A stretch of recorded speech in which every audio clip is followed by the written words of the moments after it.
It is 6:30, and we're calling to order the Elgin City Council special meeting for August the 11th, 2026. And we'll start with our call to order, and we'll begin with Mayor Pro Tem Love.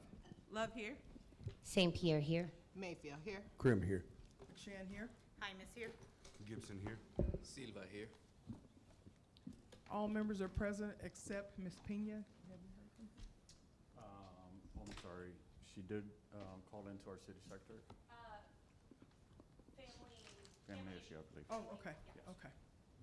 So I need a motion for excuse. I'll make a motion to approve. And I'll second. It's been moved in second. We'll begin with Mayor Pro Tem Love. Love, yes. St. Pierre, yes. Mayfield, yes. Krim, yes. McShann, yes. Hymas, yes. Gibson, yes. Silva, yes. Our invocation will be by Mayor Pro Tem. Can we bow our heads?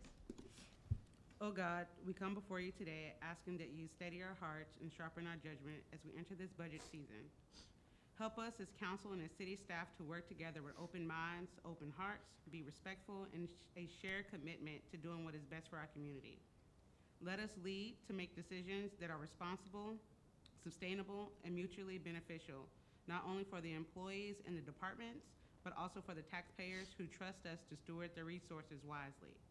Help us to look beyond individual interests and keep our focus on the long-term success, stability, and prosperity of our city.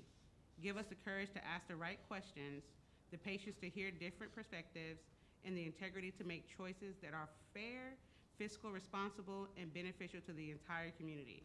May our conversations be productive, our disagreements remain respectful, and our decisions reflect good stewardship and the genuine desire to serve those who have entrusted us with this responsibility. In Jesus' name we pray. Amen. Amen. Stand for our pledge of allegiance. I pledge allegiance to the flag of the United States of America and to the republic for which it stands, one nation, under God, indivisible, with liberty and justice for all. Texas flag? On the Texas flag, I pledge allegiance to thee, Texas, one state, under God, one and indivisible.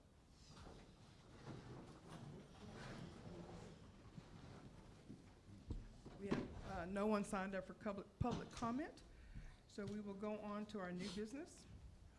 And it's for review and discussion of the proposed City of Elgin FY 26-27 annual operating budget as presented by the city manager, including but not limited to possible discussions of revenue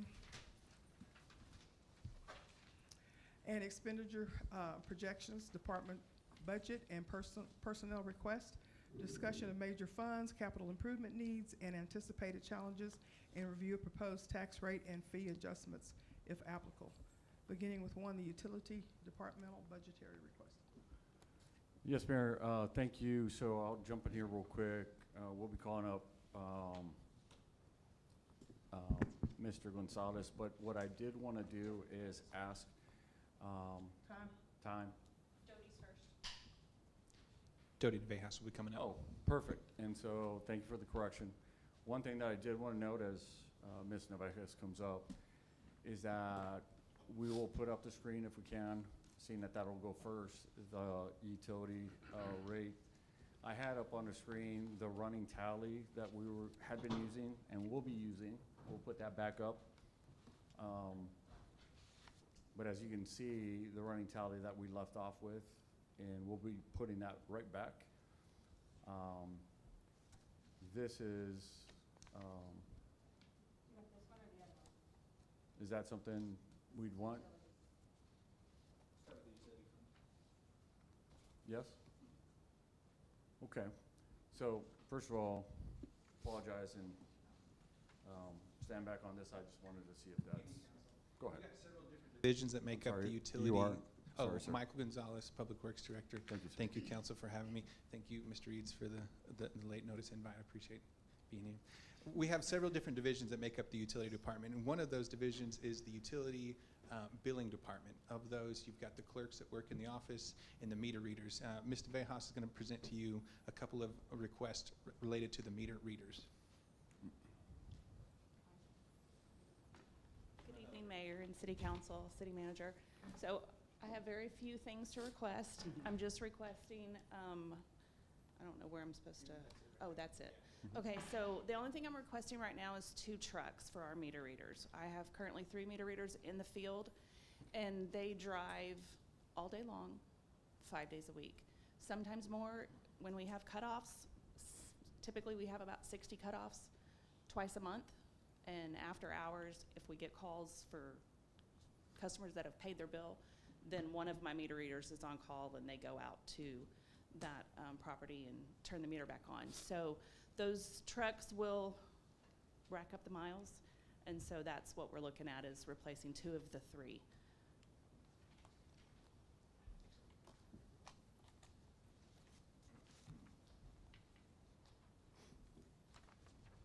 Just a reminder for the council, we're talking about 2 different funds as we kind of move into these discussions. The general fund, which is where most of your requests happened last week, and then we have the utility fund over on this side. We'll talk about that a little bit more as we get into the evening. When we think about items in the utility fund, it's the ratepayers that are paying those. It's a service that we have no intention of ever interrupting, although emergencies notwithstanding, they happen. This continuous service, 365, all day long. When we think about the prioritization of lists of non-immediate services, we can prioritize those and think of those. We take a slightly different approach when we think about the utility fund, is these services must get to the residents just about any time. When the staff comes to the council and the city manager with these requests, that bears on our mind as well. How can we best operate this utility as a constant, ongoing cycle? Up first, we have the division of the wastewater plant. I've got utility systems manager behind me, Joey Miller, and we'll both tell you that if you visit our plant, it is operationally excellent, right? We've had some of the council members out there to visit the plant. Some of the items that we did not get the opportunity to address in our plant expansion, as you may recall, there was not an interruption in service when we expanded our plant. It was ongoing. Some of the items that we just had to essentially cut from that list was the replacement of a bar screen that's nearing its end of its life cycle. The bar screen helps the operators. It's that first catch before inorganic solids come into the plant. What the crew is doing right now is manually removing debris from that bar screen, which is doable. We have been doing it for about a year or 2 now. We know there's a better way. There's not a community or a utility operating a bar screen that hasn't had issues with it. Ours has got those same issues. It's just coming to the end of its it is at the end of its life cycle. And our recommendation is for replacement of the bar screen. It didn't get picked up in the plant expansion. The next thing is the AB. This is, and I know I've got Joey staring into the back of my soul right now. So the AB is where all of your organic material comes to decompose. And what we found over the years, and this is another system that did not come offline, is that we have some made up of 2 parts, organic material and inorganic material. As you may know, the inorganic material does not break down. And so after years and years, sediment is the best way to think of it, we're come to the understanding and knowledge that it's built up there in the AB. So our recommendation as staff, especially staff that does this quite a lot more than I do, our recommendation is to clean that out. Happens over a period of years. This one hasn't been done in quite some time, over 20 years for that one. Next, as we move down the list, and similar to last week, when we go, in our mind, we're cutting from the bottom and moving up. These items definitely useful. We'd make every opportunity to use them. There at the plant is our main storage facility for any. It has a pipe rack building, so all of our pipe, all material, any pumps that come to be replaced, typically come there to the wastewater plant to be switched out with other. What we do is we just coordinate with the entire division to see who can help us unload this, bring that piece of equipment over to the wastewater plant, unload it. Again, if we're moving chemicals up 2 or 3 stories, we have to coordinate to do that. We have to get a couple of guys together. This telehandler just helps us do that more efficiently, offload trucks and move material up and down. Then also too, these guys are traveling all over the state to acquire testing. The testing that we can't do in-house, Joey does a lot of that testing, then we're going to go to other communities to do that, and the replacement pickup there at the bottom helps us do that. There's only 2 pickups there at that plant. It serves 5 people. One of them is around 2013 model. The other one's fairly new. This would be a replacement from the bottom model. Now that's pretty quick, and I talk relatively fast. Do we have a telehandler now? We do not. Okay. Yeah. It's a good question. There's more like that. Let me help you answer them. I have a question. Sure. So you mentioned that the sediment buildup hadn't been cleaned for some 20 years. Mhm. Is that part of the regular maintenance, or how'd that come to be? It should be part of regular maintenance. The price tag there is kind of what prohibits us from doing that before.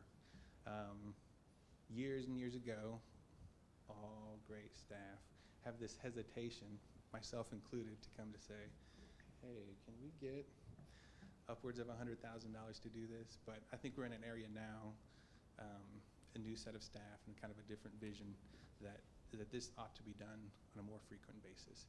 Also, too, we've had a couple of weather-related emergencies that have contributed to that sediment buildup that we hadn't had before. So processing the most amount, still under our permitted limit, processing the most amount of material coming through now, which is how we came here. You said regular maintenance. What's the time frame? Like, how often is Sure. regular maintenance on this? One moment, please. What would you say, Joe? Come on up, Mr. Miller, please.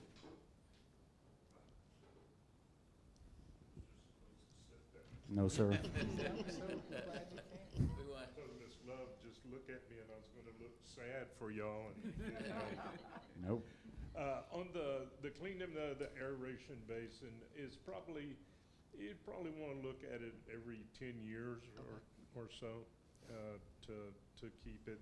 The issue that we have with that aeration basin is that we only have one, okay? So, and it's not something that we can take out of line, so we have, or offline. So we have to do this while it's still running and spinning and everything like that, and aerating. Let me be technical on it. But it is probably one of the most important things that we do So at without- the plant. thank you, Joy. Without getting into too much detail, what's the process to clean that? To clean it? Yeah. Well, we've There- talked to a couple companies, and one comes in with kind of a robot that they go in and it picks it up, and what we have in there is, if you, the shape of the aeration basin is oval, and up at the front of the oval, we have two aerators, which sends the mixed liquor or the activated sludge around. But when it gets to the back end of the oval, it kind of slows down. So it would be, you would kind of think of it as if you had a bottle of water and put dirt in it and shook it up and then set it down on a table, what would happen to the dirt? It would settle to the bottom. So what we have is, when it comes around on the back side and slows down, then those heavier solids start to settle out. So we're hoping that the majority of the cleaning can be done right there at the two back ends. of Okay, it. so removing the buildup requires materials or equipment that we don't own. Oh, no, sir, we can't. This is not something that we Okay. can do on our own. So we're calling in Right, yes, sir. professionals to do that. Yes, sir. Okay, thank you. Oh, you did great. Thank you, Joe. The cleaning of the AB is something that was requested last year. We all recognize kind of the position that we're in these last 2 years. Good questions. So this is another division that Joey manages, and so I may tap on him again. So this is the clean drinking water coming into the system. We have a SCADA system that manages the whole system. This, as we know, we're making an attempt to move from cellular devices that report on these things to radio devices with the LCRA. We've got most of that figured out in a way to fund it. This is also just upgraded to the rest of the system. Currently, we have just under 3 users that can remote in, and that's great, you know, with the smaller staff that worked out well for us. As we're growing in staff, we have the opportunity to reach them at home, remote work, and so they can get to the problem should there be any faster, and those alarms help us get there faster. This price there is not only to complete some of the upgrades in the field, but also buy more licenses that we have that we'll need to operate the equipment. We do have a security system there at the plant. This is to upgrade that and to kind of expand the footprint of that. Over the years, and I'll talk about the next two, if the plant is running well and if the operators have a way to get to each site, the third biggest challenge that we found out there is keeping back the jungle, operating in a way that kind of keeps, we've got fire suppression, you know, where we keep the vegetation back away from the plant, but also too, these are giant trees. In weather events, they've kind of fallen down. We've done our best to fix up and shore up the fences and areas to be compliant, which is we are. This is just kind of helps us get to a better managed state of that. With that shredder too, we've got about 8 miles of transmission line come from the well fields out east into our plant and then back into town. These machines just help us maintain that. We're currently maintaining it with smaller machines. This is just a means to help that. In the same way, we kind of cut from the bottom and move up. We recommend those top ones to be kind of essential to the operation. So we got the wastewater treatment plant at the end. We've got the water treatment plant at the beginning as they're producing drinking water. Here in the middle, the folks you see around town the majority of the time, this is called collections and distribution. These are our customer-facing team that you may encounter if you've had a sewer backup or maybe a leak at your home or something like that. Currently, these guys have had just a tough time just around the corner from us, just a block away from here. These pickups, these service vehicles, help them do their job here in the field. It's probably the guys that you've seen most around town. The dump truck, something that we're recommending as staff just to move more material. And so we have 2 8-yarders in this division right now. With an 8-yard dump truck, if you get to 8.5 yards or whatever hole you're digging, you got to stop. You got to go dump that. You're not going to run around town just slightly over. And so that kind of adds time to dig in the hole, which is understandable, something that we've worked with already. But this just kind of gives us more freeboard to load more material. The on-call truck is a 7 days a week truck that is visiting all of our lift station sites. It's racking up the miles. This is just a replacement of that one. And then we have 2 service trucks that kind of work on the collection side and the distribution side. Collection's going to be hauling a jetter trailer, and it's ending its end of life cycle. And then we have a service truck on the distribution side, and it's kind of the same configuration, large 450 pickup with a service bed on it. This one will replace the older of those 2. As we're getting into an area of more service, more customers, more calls per day, it's our recommendation as staff to fund that as kind of 2 different groups. And so these 2 FTEs, that's kind of full-time equivalent, just build to that crew that's already there and allows them to kind of split up on different projects. In any kind of digging project and any kind of sewer backup takes a few less people. You know, that's kind of the common criticism of us, and I understand it completely. Why are there 4 guys working on that one project? Each one of them there has a role. Each one of them there has a division of safety that they're responsible for. If we're going to split that crew, we need to make sure they have the ample amount of people in order to split that crew. Just based on the volume of calls that we're getting, we're recommending going to this, if not this year, in the next year. Adding certain subdivisions to our inventory, like Briarwood, kind of necessitate adding to our staff. What's the increase on call volume percentage-wise? Oh man, that's a great question that I'm going to get to you in an email just after this. Got it. To all of us, right? To all of Yeah, you to guys, all that's of right, us. yeah. And as we ask questions like that, I hope Mhm. that it's understood that it's It is. Sure. it's for And the whole. Yeah. I think you just misspoke on that one. Okay. Yeah. Thank you. That's kind of an overview of the utility division, how we operate. Happy to answer questions. Like I said, I couldn't have done that without Joey here. Be a great time to have him answer another one if you've got one. You were talking about the tandem dump truck. That's right. Is how many yards? So the current one that we have right now with the single axle is 8-yard. We'd be looking for a 12-yarder in that setup, that configuration. So it complements the other, right? It's not That's right. replacing it. Replacing our oldest one, and so we'd go to an 8-yarder mixed with this larger one. And you mentioned they were up on pretty high on mileage. Can you estimate where? Yes, I think on the dump trucks, and I'll get you an exact number, we're around the 80,000 mile mark, which is a really good question, especially for diesel pickups and things in this. Right.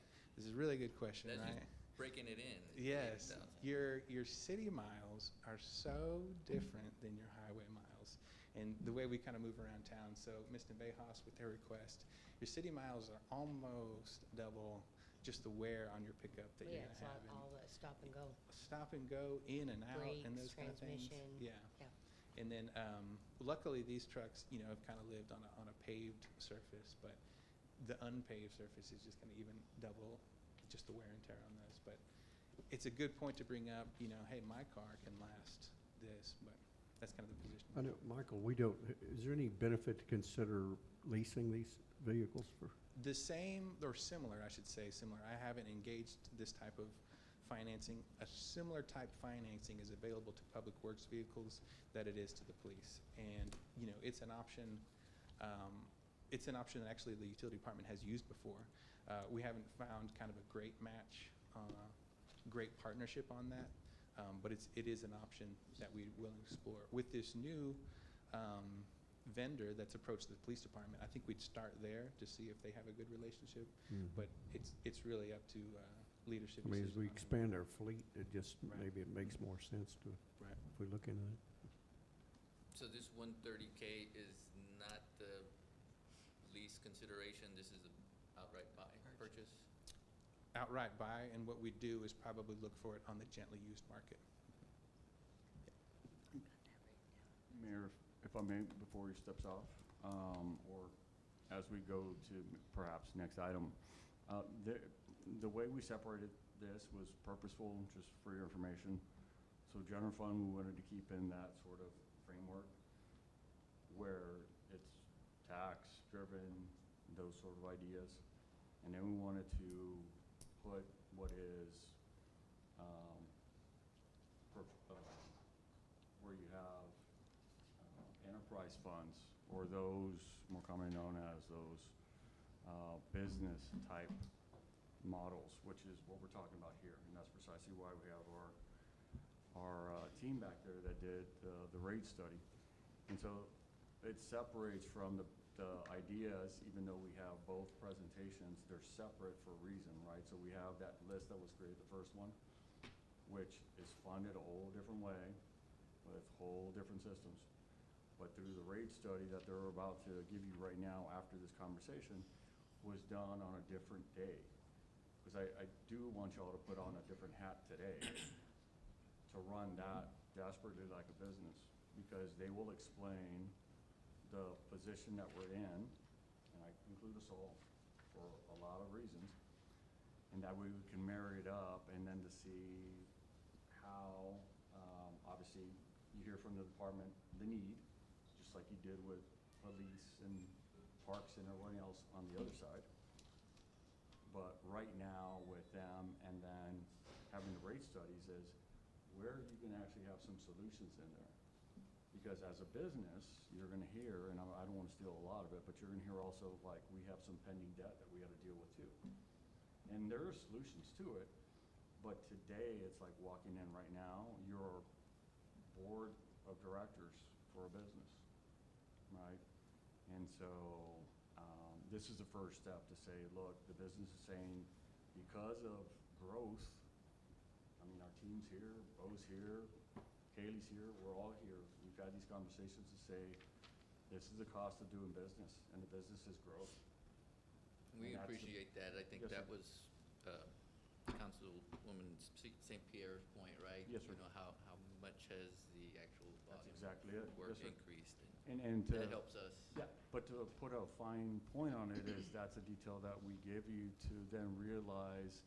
And I think we have some of that detail in the study that's gonna be presented, but that mindset was purposeful. Like it wasn't, I didn't wanna Gotcha. mix the two conversations because it's really hard, even for staff to kind of sit here and kind of be like, yeah, I know we're talking about parks, but these are rates, taxpayers, and these are ratepayers. Even though it sounds similar, there's two different things that we're talking about. So I don't, I'm done with that, Mayor. I just wanted to point that out before we call up the next item, but I think that was it for the presentation. Mr. Gonzalez? Any more questions on that topic before we move on to number 2?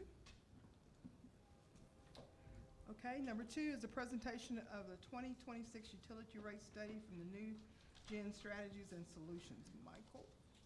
So just to remind the council how we got to this position, wanted to start out somewhere on the map of what our rates are, how do they compare with the communities around us. Council gave that direction to the staff, and the staff went out, put out a request for qualification, several different firms. We had firms respond, and New Gen was one of them. We got our scoring committee in there, and we kind of did some calling around as well as our scores, and came to the conclusion of New Gen. New Gen had worked with some of our partners in similar communities, and so we felt it was a good fit. Not only did the scoring kind of suggest that as well. This study, staff has been working with this firm to provide them detailed information about our operation and kind of how we operate, our debt that we have in the system, our operating costs overall day to day. And they have put those numbers into a packet they're delivering to you now, and also a presentation that they're here to give to you. Today we have Alex behind me and Sean up front from New Gen Solutions, and they're going to give you this detailed presentation, two scenarios to present to you today, but they'll get into the details, into the nuts and bolts of this. We'll have them present.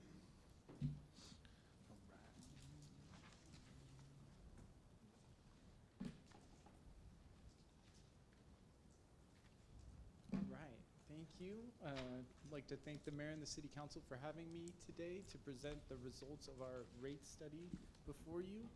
My name is Sean Henderson. I'm a senior consultant at New Gen Strategies and Solutions in our Austin office. I've been working on water, wastewater cost of service and rate design studies for about 3 years now, and I acted as the project manager on this study. So I'm going to go through this presentation at a pretty high level. Feel free to interrupt me at any time if you have any questions, or if you want to go into more detail, we can do that, but I'll try to keep it high level so we can stay on time. So just a little bit about our project approach and our methodology, how we approach this study. First, we develop a revenue requirement forecast. What that means is we took your 2026 budget. We worked with city staff to adjust that budget on a line item basis to exclude any one-time costs or special projects from that to come up with a normal year's budget worth of operating expenses. We then inflate that over the 5-year forecast period on a line item basis, and then we add in your capital improvement plan as well. So that gives us our revenue requirement, or what you need to recover from rates. We then use a methodology called the base extra capacity methodology to allocate that revenue requirement across your different customer classes to give them their fair share of costs to provide service to those customers. Then we look at how we forecast your current rates to perform over that forecast period against those costs that are needed to be recovered from rates. And we also look at the customer class level to determine who's paying their fair share and whose rates need to go up, and that informs our rate recommendations. So what is a revenue requirement? Put simply, it's your O&M expenses. We layer in your rolling stock replacement or your equipment replacement, your cash capital outlay that Michael just presented before you, and then you've got your larger capital improvement projects. That's to support your system growth, your large replacements, and that gives you your annual revenue requirement. That's what you need to recover from your service rates to cover your operating expenses and costs for the utility. So a couple of key issues that came up in this study I want to highlight. The utility funds are currently owing a balance of $1.8 million between water and wastewater. So we were asked to design rates that do recover that owed balance and get the utility back to even and balance the books. Also, you've got some significant capital improvements and upgrades over the coming years. And that's actually, I spotted a typo. It's wastewater treatment is the big one, where you're looking at expanding your wastewater treatment plant if your system continues to grow.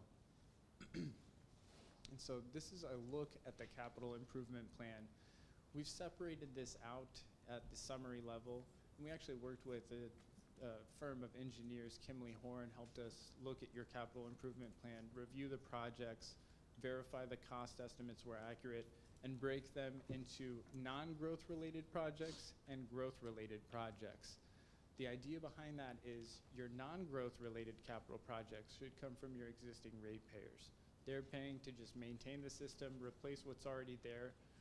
But the growth-related capital projects, the projects that the city will have to pay to expand capacity for the system so it can support the growth in your city, should not come from your existing ratepayers. That's for the new developers who come in and expand your city to pay for. Sean, is that slide in our handouts? The CIP, I do not believe it is in the packet that you have there today. This is just a draft packet of our analysis. Okay. And We can will be issuing a draft report with a more comprehensive packet in the coming weeks Okay. for the city council to review. Anything you wanted to add there, Robert? No, I was gonna mention that to the council as well. Okay, excellent. So what we're focused on with the rate study, we're just looking at that non-growth related capital projects portion. That's going into your utility rates. So $5.9 million over the 5 years. You can see roughly $5.5 million in FY 2027. So that's a large expenditure. We're actually recommending the city propose a debt issue to pay for that, so you can spread out the impact on rates and avoid a much more significant rate increase in fiscal year 2027 to pay for those projects. So we developed 2 scenarios for you today. They're in your packet. One scenario is to recover that owed balance for the 2 utilities, not including the equipment replacement that was just presented by Michael.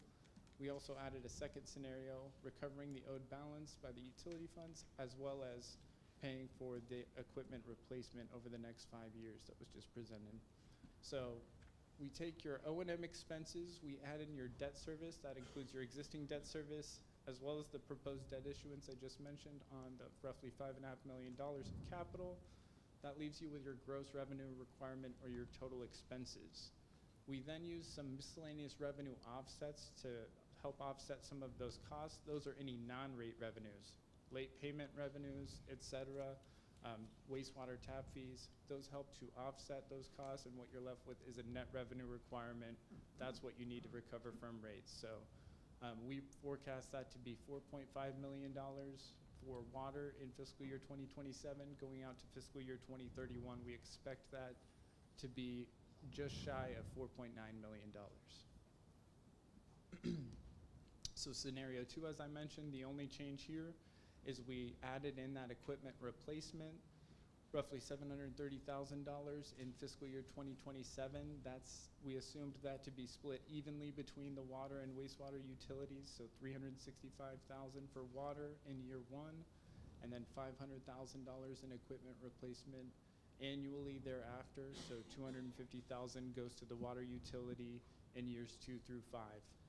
So your net revenue requirement under this scenario is $4.9 million in fiscal year 2027. We forecast that to grow to $5.1 million by fiscal year 2031. Now looking at the wastewater revenue requirement, again under scenario 1 without the equipment replacement, net revenue requirement roughly $4.85 million in fiscal year 2027. We forecast that to grow to roughly $5.2 million in fiscal year 2031 for wastewater. And that second scenario where we add in the equipment replacement for wastewater, that's now, we forecast that to be $5.2 million in fiscal year 2027, growing to roughly $5.5 million in fiscal year 2031. So a look at your current rate structure. This is for water. So you've got a 2-part rate structure. You've got your fixed meter charges. That increases as your meter size increases, which is an industry standard. And then you've got a volumetric rate structure that uses an inclining block structure. What that means is as you use more water, that rate goes up, which is also pretty standard in the industry. I want to mention currently in your rate structure, you are not charging residential and commercial customers for the first 2,000 gallons a volumetric rate. That is included with their fixed meter charge. So we'll discuss that in a second. So our 5-year rate scenario for water under scenario 1 without the equipment replacement, we are not proposing any increases to that fixed charge at this time for your residential, commercial irrigation customers. Under this scenario, we find that that fixed charge is recovering sufficient costs for its portion. We are recommending some slight changes to the residential volumetric water rate structure, and that's just increasing the gaps between those different consumption tiers. Currently, those gaps are pretty narrow compared to what we see in other clients and other utilities. The idea behind that inclining block rate structure is you want to encourage water conservation. Without a large difference in price or a significant difference in price, you're not likely to see any customer behavior change in terms of water use. So what we're proposing is a 10% and then a 15% and a 15% increase between tiers 2, 3, and 4 respectively, compared to that $4.12. And so that's what we're recommending for residential, both inside and outside, is just increasing the gap between those consumption tiers. And on the commercial side, we are recommending that the commercial customers be charged for the first 2,000 gallons the same rate that they're charged for 2,000 to 5,000 gallons. We're also recommending a 21-cent increase in fiscal year 2029 and a 22-cent increase in fiscal year 2031 to that first consumption tier rate. So the $4.12 going up to $4.33 in fiscal year 2029, and finally up to $4.55 in 2031 for commercial inside customers.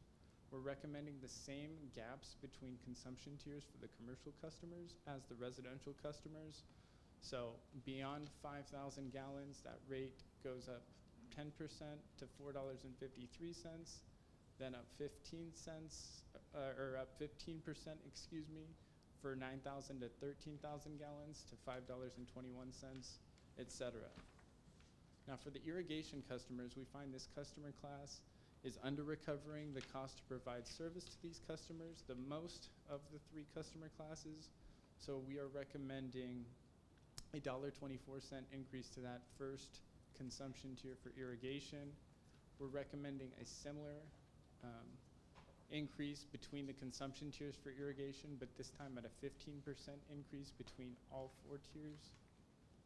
And then a 54-cent increase again to irrigation rate in fiscal year 2029, bringing that first 4,000 gallons up to $5.90 per thousand, and then an additional 30-cent increase in fiscal year 2031 to bring that first consumption tier to $6.20 for irrigation, which I'll mention is pretty common for irrigation customer class rates in other utilities.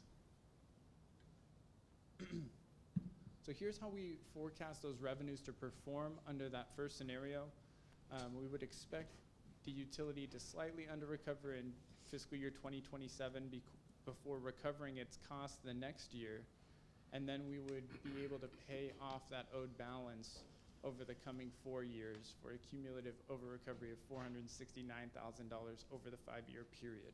So that's cash that you could set aside in a reserve fund to pay for some of these emergency repairs and projects. All right, looking at that second scenario, you add in the equipment replacement, and the rates need to go up to cover those additional costs. So under this second water scenario, we are recommending a $1 increase to that fixed charge in fiscal year 2027 with no further changes to the fixed charge thereafter. I will mention this is just for the 3/4 inch meter. As that meter size increases, you've got ratios between those meter charges where the rate goes up. So this is a $1 increase for the 3/4 inch meter. For the 1 inch meter, I think it's currently roughly 1.5 times the rate for a 3/4 inch meter. So that rate would go up for the 1 inch meter roughly $1.50 for that fixed meter charge. Then the volumetric rates, same thing, we're recommending that 10%, 15%, 15% increase between those 4 consumption tiers. And we're recommending a 21-cent increase to the residential inside rate for that first block in fiscal year 2027, an additional 22-cent increase in fiscal year 2029, bringing that base consumption tier up to $4.55 per thousand. For commercial, similarly, we're keeping the gaps between consumption tiers consistent with that first scenario. For rate increases on the volumetric side, we are recommending a 41-cent increase to commercial inside customers in fiscal year 2027. That's a 10% increase. For commercial outside, they're going up 62 cents in fiscal year 2027. That's a 10% increase. So the percentage increases are consistent, but the dollars and cents between inside city customers and outside city customers varies. So in fiscal year 2029, that's an additional 5% increase, and in fiscal year 2031, a 5% increase. For irrigation, we are recommending the $1.24 increase consistent with scenario 1 in fiscal year 2027, then 10% increase in 2028, a 10% increase in 2029, followed by two 5% increases in fiscal year 2030 and 2031 to help get that customer class to recover the cost of providing service to those irrigation customers. And this is how we would expect those revenues or forecast those revenues to perform over the forecast period, the next 5 years. They would under-recover the cost of service for 2027 and 2028 before covering costs in 2029 and recovering that owed balance by year 5, 2031. You would have roughly $230,000 at the end of the 5-year period you could set aside in a reserve fund. Now looking at the wastewater rates. So you currently charge a monthly fixed charge to all residential and commercial customers, regardless of their meter size, $36 a month.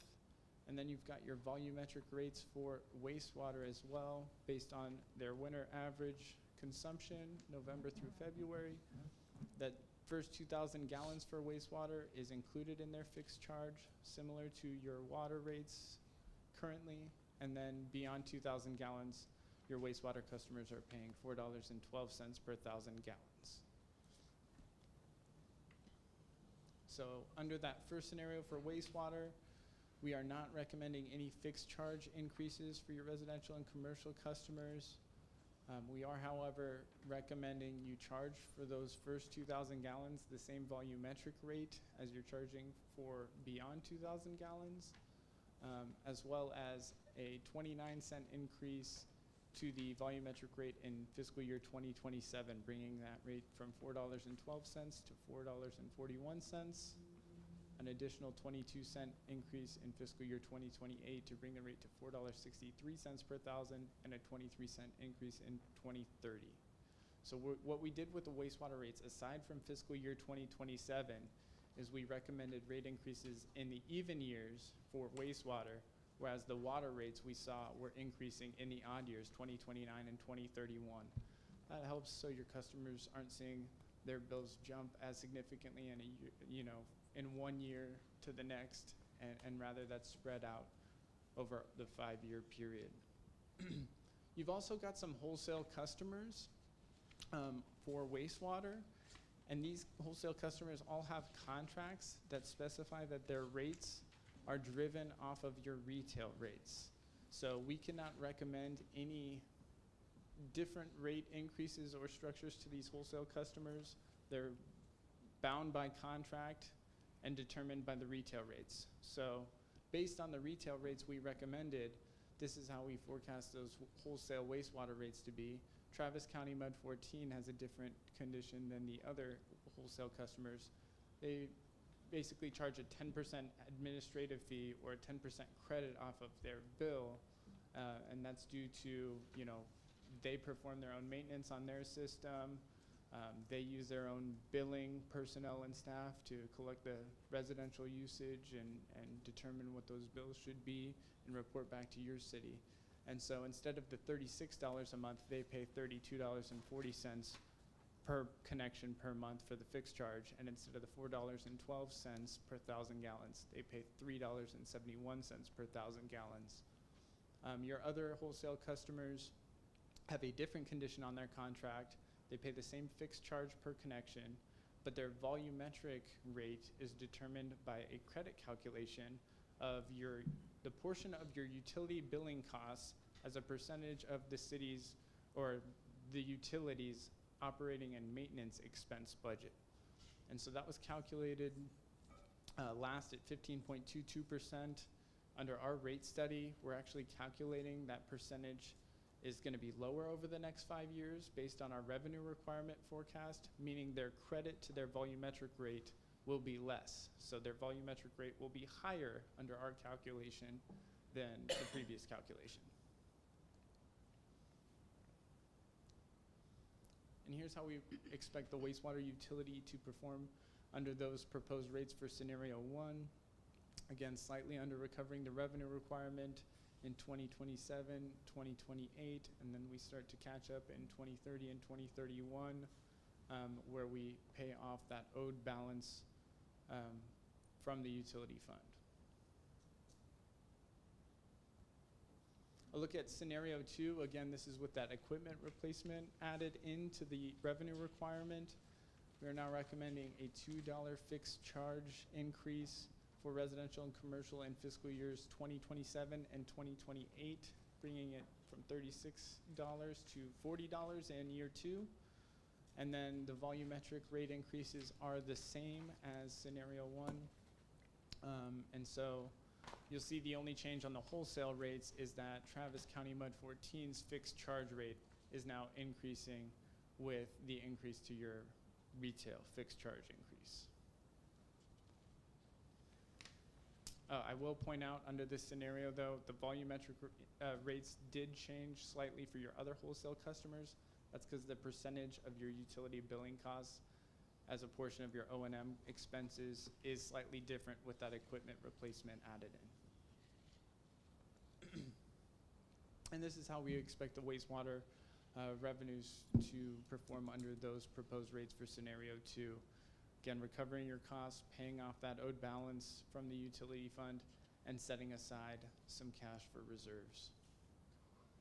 So let's look at those reserves under the 2 scenarios. So you've got scenario 1 for water and wastewater in green, and then scenario 2 with the equipment replacement in blue. So you can see the utilities owe a balance currently. By year 4, we get close, fiscal year 2030, we get close to paying off that owed balance before finally in fiscal year 2031 actually having roughly $500,000 in reserves for the utilities to help pay for, you know, non-routine maintenance or special projects, emergency repairs that come up. And this is a look at what we would expect the average residential bill to look like under these proposed rates. This is scenario 1. So in fiscal year 2027, a very small change to the water bill. That's due to spreading out those consumption tiers. But the wastewater bill is going up. And so you've got, on average, assuming 5,500 gallons a month of consumption, the total utility bill is expected to go up by $10. And under scenario 2, with the equipment replacement costs, you now see a $2 increase to the water bill, a roughly $12 increase to the wastewater bill. So we would expect under scenario 2 that average residential bill to go up just under $14.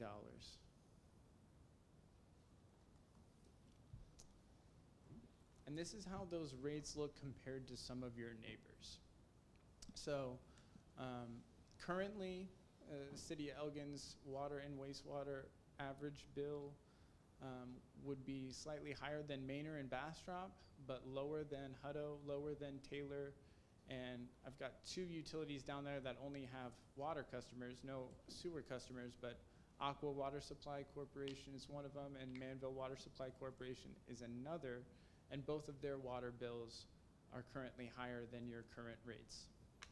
You can also see up there are your proposed scenario 1 and 2 rates and the increase to that average bill Under those two proposed scenarios, there's no change in this hierarchy. You stay right where you're at. You're higher than Manor and Bastrop, but you're still lower than Manville, Aqua, Hutto, and Taylor under both of those scenarios. I will say your water bill does go up above Hutto's, but with their higher wastewater bill, you're still at an average utility bill lower than that. And so our recommendations would be to increase rates for the beginning of the next fiscal year for whichever scenario the council decides is appropriate, and then continue to monitor the wastewater and water rates, how they perform against your budget in the coming years, adjust as needed. If you're seeing more capital improvement projects that you need to take care of in the 5 years other than what we forecasted, or your maintenance costs go up higher than what we forecasted, then you may need those rate increases sooner than we've proposed. And then lastly, our recommendation is, after paying off that owed balance from the utility fund, to build up a reserve fund. We usually recommend to try to get to 60 or 90 days of operating and maintenance expenses. That helps you cover any under recoveries from rates. You maybe have a wet year where people aren't using as much water, or you've got some emergency repairs you've got to address. All right, thank you so much for letting me get through that. Now, I'd like to open it up for any questions. You done said all of that and then want us to continue to think. Okay. My question is, scenario 2 is based off the added equipment and everything they have on this list. I point to this, but everybody see that over there. That's $730,000 Okay, so if there's some stuff that is taken off, is that adjusted, or would it still be the same? then the rates could potentially be adjusted. However, I would say those reserve funds are needed. So if anything, it could be additional reserve funds to put in the utility fund, because what we came up with did not get you to 60 or 90 days of O&M expenses in a reserve. Okay. What's the average resident? Where do they fall? Usage, what meter size?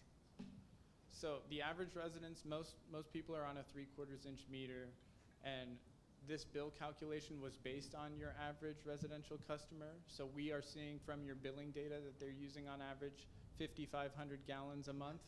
This would be your typical residential customer's utility bill for water and wastewater. They're currently paying roughly $111 per month. They would be paying $121 a month for water and wastewater service under the scenario 1 fiscal year 2027 proposed rates. Can we call Ms. Doty? I just want to add something Yeah. to that. So the city, we bill on per 1,000 gallons.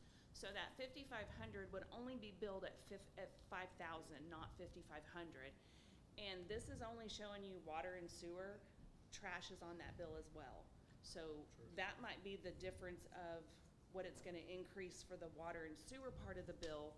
But the $111 is the whole thing, water, sewer, and trash. What is not the just the average, one. what's the average trash at? Right now, it's 2706, but remember that we have a contractual increase with Waste Management annually that's based on the CPI. It's capped at 5%, so it can't go over 5%, but it can always be under. I can guarantee you it's not going to be. So the rates that we put into the budget for this year do reflect that 5% increase for the trash for commercial and residential.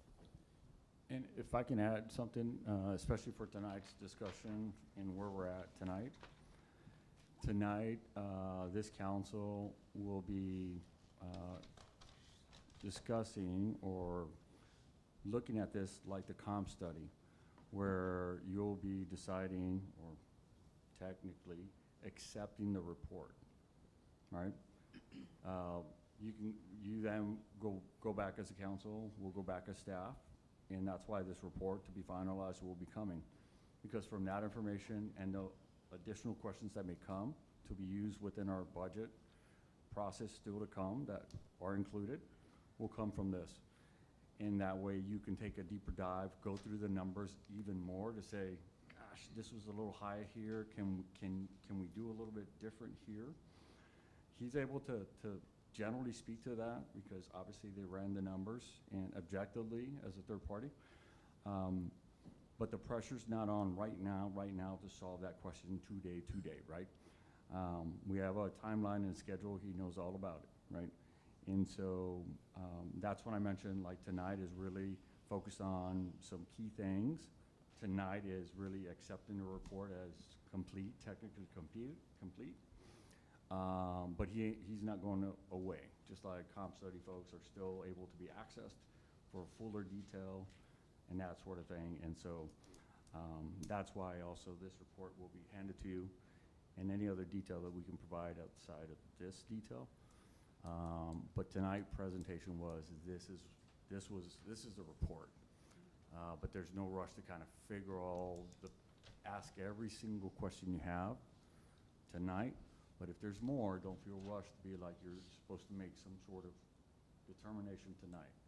Because something may come to you tomorrow, tonight even. But the idea is to get this in your hands tonight. And this is accepting, tonight is accepting this report. I accept it as a deliverable that they've completed to be able to, let's say, get paid. You guys are still able to say, can you massage it a little this way? This seems a little high, or give me how you came up with this idea. Okay. They're still the subject matter experts, and we can still go back to say, run it with maybe this, or run it with maybe that. But generally speaking, I think what he's telling us right now is, we are backed in a corner. There's some debt that we gotta solve. And as a business, these are your options, stockholders and board members. And there's only certain ways you can kind of do this, but if you think it should be weighted on this side, on more commercial side, on residential, front end it, back end, however that's decided, whatever ideas you have, please. That's what the company or the firm he works for, tonight or later on. Yeah, so I know there were two slides that were important to me, right? The comparison slide where we looked at the different cities that we compared with, and we were comparable with pretty close there to Hutto and Manor, right? And I mean Manor's lower than us, Bastrop's lower than us, but we were comparable to Hutto. So based on your analysis and the statistical, how did we determine? Is it literally just what they're paying per gallon, and is that how you came to determine that? So this analysis is based on all of these utilities and cities' current utility rates. Most of them are charging fixed charge volumetric rate per 1,000 gallons, as you mentioned. And so we plugged in the same assumptions for your city of Elgin's average residential customer using 5,500 gallons a month versus these neighboring utilities' rates. And so that's how we came up with this. I will say, this only shows those other utilities' current rates, not what they're doing for next year, as we showed with proposed scenario 1 and 2. And so, look around the state and what's happening with water all across Texas. I can almost guarantee these other cities and utilities will be raising their rates, if not next year, then in the very near future as well. Yeah, I'd like to add to that, Sean. Data pulled from those communities, and I think Bo and both Joey would agree with me, they're our neighbors in geographically only. They run completely different systems, and not different in technically, but it's really important to know and to understand that just kind of the area that Elgin serves, all of the MUDs that we served, going through this process over the last couple of months, there's some catchphrases that we caught on to, like, this is going to be confusing when we get to them. Our wholesale customers, that's not a discounted rate. That just means a one-time customer behind a big meter. And so we didn't want the council to get any ideas that they were just getting a better rate or anything like that. Also, too, if we compare ourselves to these other communities, that is true, that is the bills that they're paying, but just geographically only. And these are residential, right? Residential, right. These aren't wholesale, these aren't commercial, these aren't irrigation, these are strictly residential. That's correct, based on that. And so I think, linear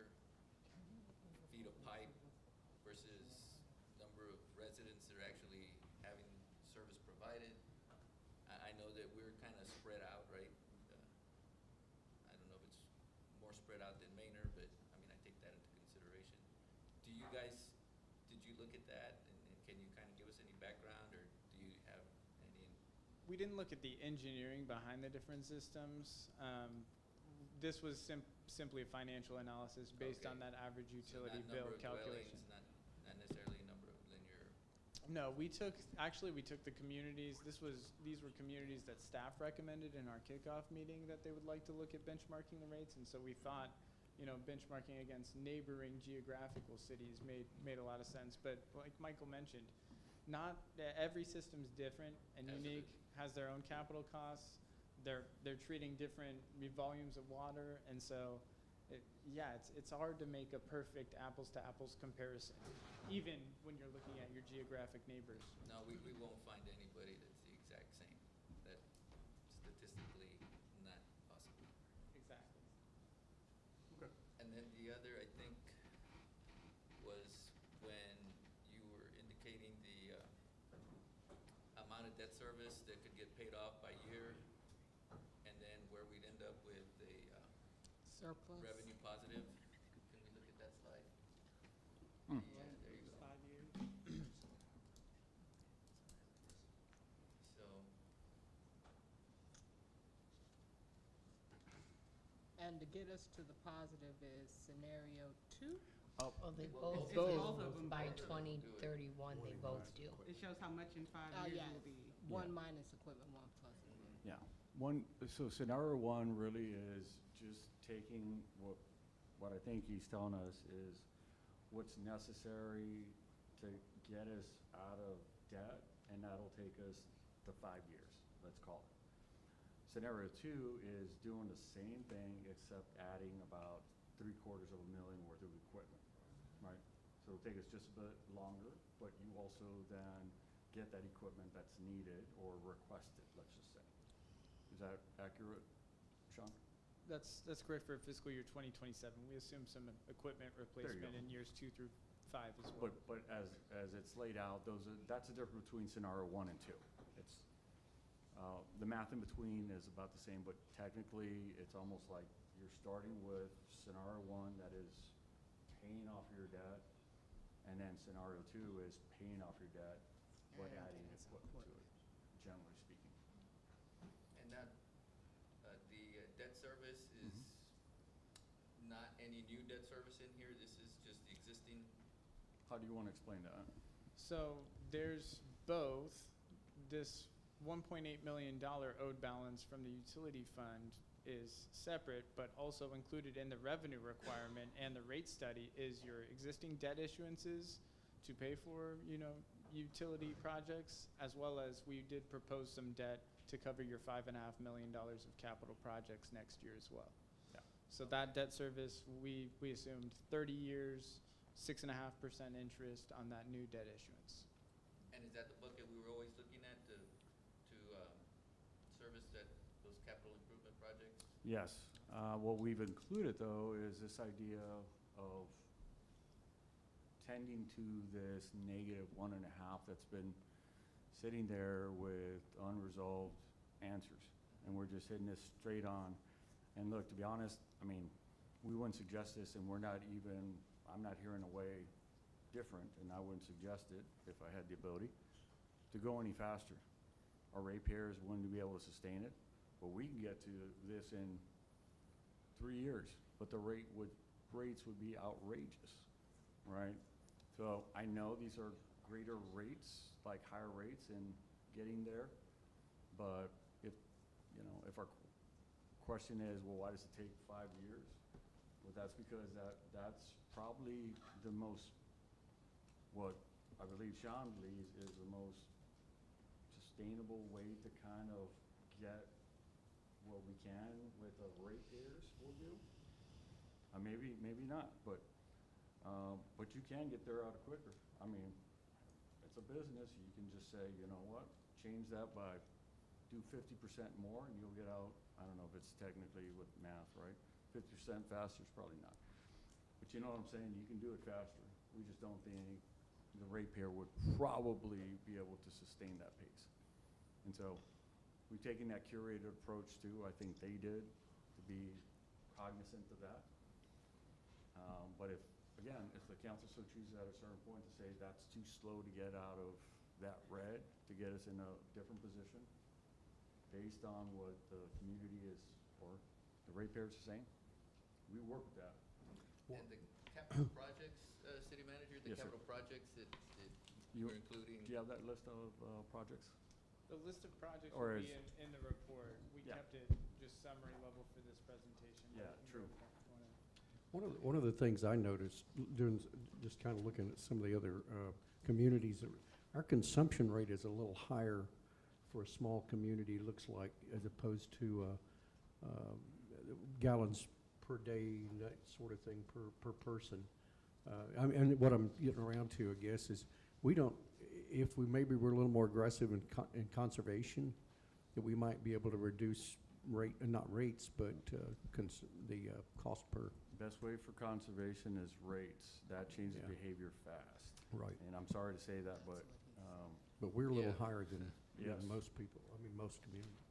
I was just gonna say that is why. So, Go ahead. city meets all the requirements. You have a drought contingency plan, you have a conservation plan. But the city has never enacted any kind of stage conservation just because your infrastructure has been able to keep up. So even in the hottest of the days, you haven't gotten a notice about increased rates or only watering on certain days or during certain times. For those who have been here in Elgin, you probably have never seen that. Those who are in Saratoga Farms probably have seen that coming from Aqua, since they're on Aqua water supply. And the reason that is just the infrastructure you currently have and the area and the number of residents that you're serving, your system can keep up with that. We've had that conversation. Former council members used to always say, how much of the water are we actually using that we have access to?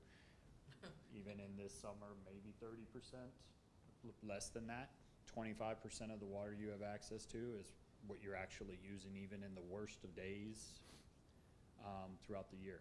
But as city manager said, you haven't enacted any of those that would actually have people use less because there's no penalties or anything for that. You guys have basically been construction, a large amount of construction on the meter water that you guys sell to contractors, not only here working in Elgin, but who are working in other areas just because you don't have those limits that you've had to fight up against.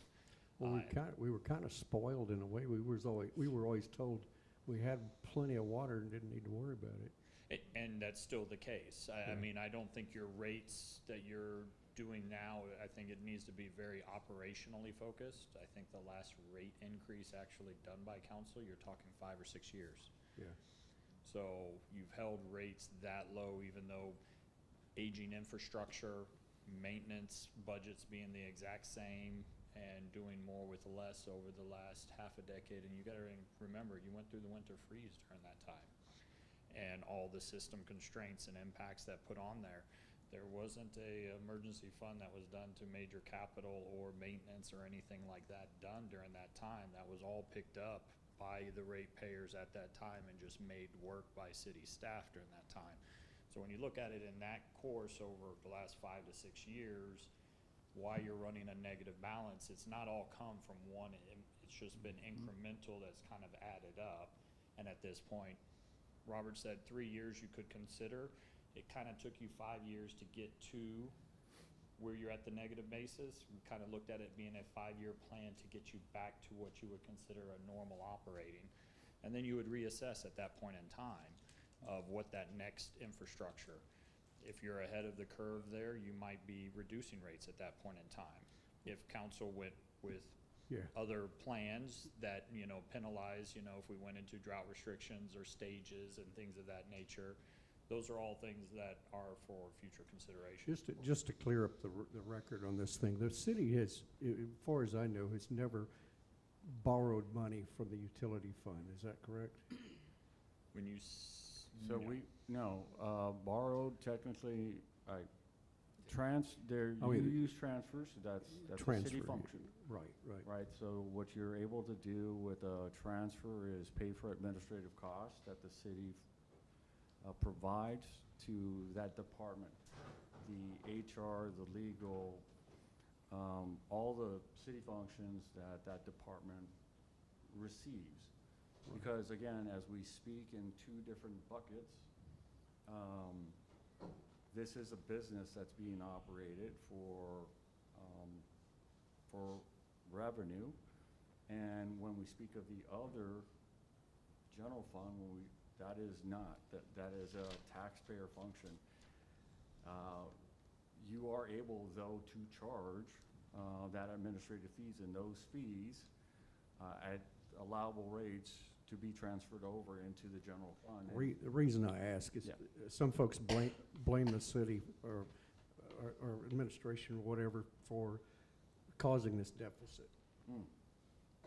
I would say you do it as Robert Not this- says. not There's this real, Congress. there's real costs that the city incurs that is related to the utility fund with your staff personnel who are Yeah. doing that, and that's what that transfer's meant. Right. I think the fact that you just have not looked at the rates in so long, I've had those conversations. I think some council members thought that they put in an escalation clause already, that it was supposed to go up by itself each year, or that was tried to be finagled. Ultimately, it's gotta come back to council every year and you set a new rate. You go back out to the wholesalers, you notify everyone, and the rates go on.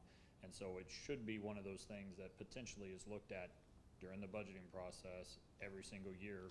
Council looks at it again Right. and then decides where it should be going. But again, that too, and having said that too, with even how much your transfers in, transfers out are as part of your budget document. I know in other cities where I've been in, there were other enterprise funds. In one place, there was a bridge fund. That was a $80 million fund, even of itself, because it was such a large operation and the intensity of it, much like that large city's water and wastewater was too. The transfer in was sizable, but justifiable because of the operation. And so it's not a magic number. It is one that smarter people than me calculate and know. From what I've seen and what I know, at least for now, I know transfer in, transfer outs have happened, and that's a normal operating thing. And Okay. that's just what I know about it too. Okay, so I usually tell my wife, pay the bill, she pays this bill, and I think we have it on auto pay, so I haven't noticed that there hasn't been an increase in 5 years personally. I don't know that many of our constituents know that. I know because that. You knew that? Yeah, my bill has been $117 for about 5-6 years, flat, I can remember every when I single month. paid less than $60 when I first moved here. I mean, I remember that. And I when my remember wife- gas too when I was little too. Last week, my wife told me, you know, my account got exposed or whatever, and so I had to put it on my card because she was working. I said, well, let me take care of it, and I talked to somebody in Doty's office, and when I heard the number, I was surprised, and I thought, wow, I remember when it was a lot lower, but even where it's at, we haven't raised it in 5 years. So that gives me a little bit of background to help understand our position. And I hope that we can get that list of capital projects that are included here, just to It'll be in your also report. give me an understanding of what it is that we're trying to catch up on. Will we be supplied a digital version of all of this?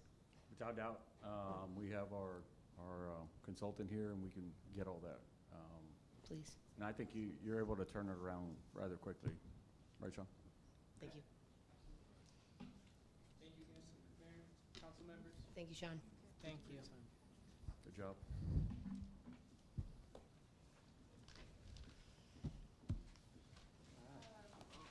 Yes.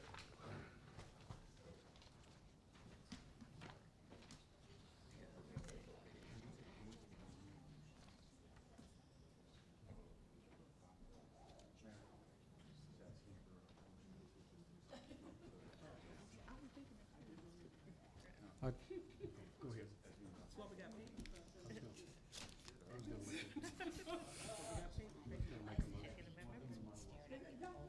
Okay, so, some of them need a break, but before we do that. No, no, no, no. Okay. Is it? I got this figured out a little bit. Okay, so. I got it. So before we do that, though, we need, a motion to Yes. accept the report. I make a motion, we accept this. And I'll second. All right, so we'll begin with Councilmember Krim. Krim, yes. Shan, yes? Jaimes, yes.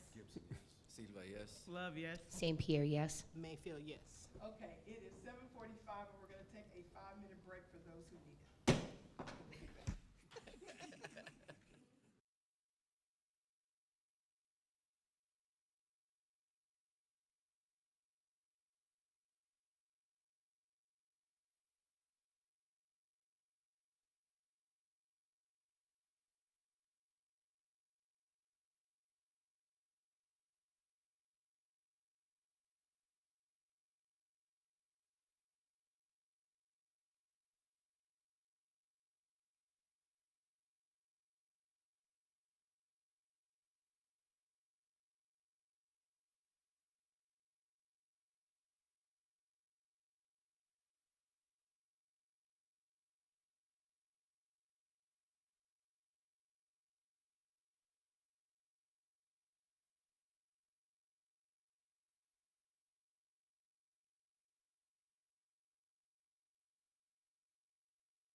It is 7:50, and we're reconvening our special meeting.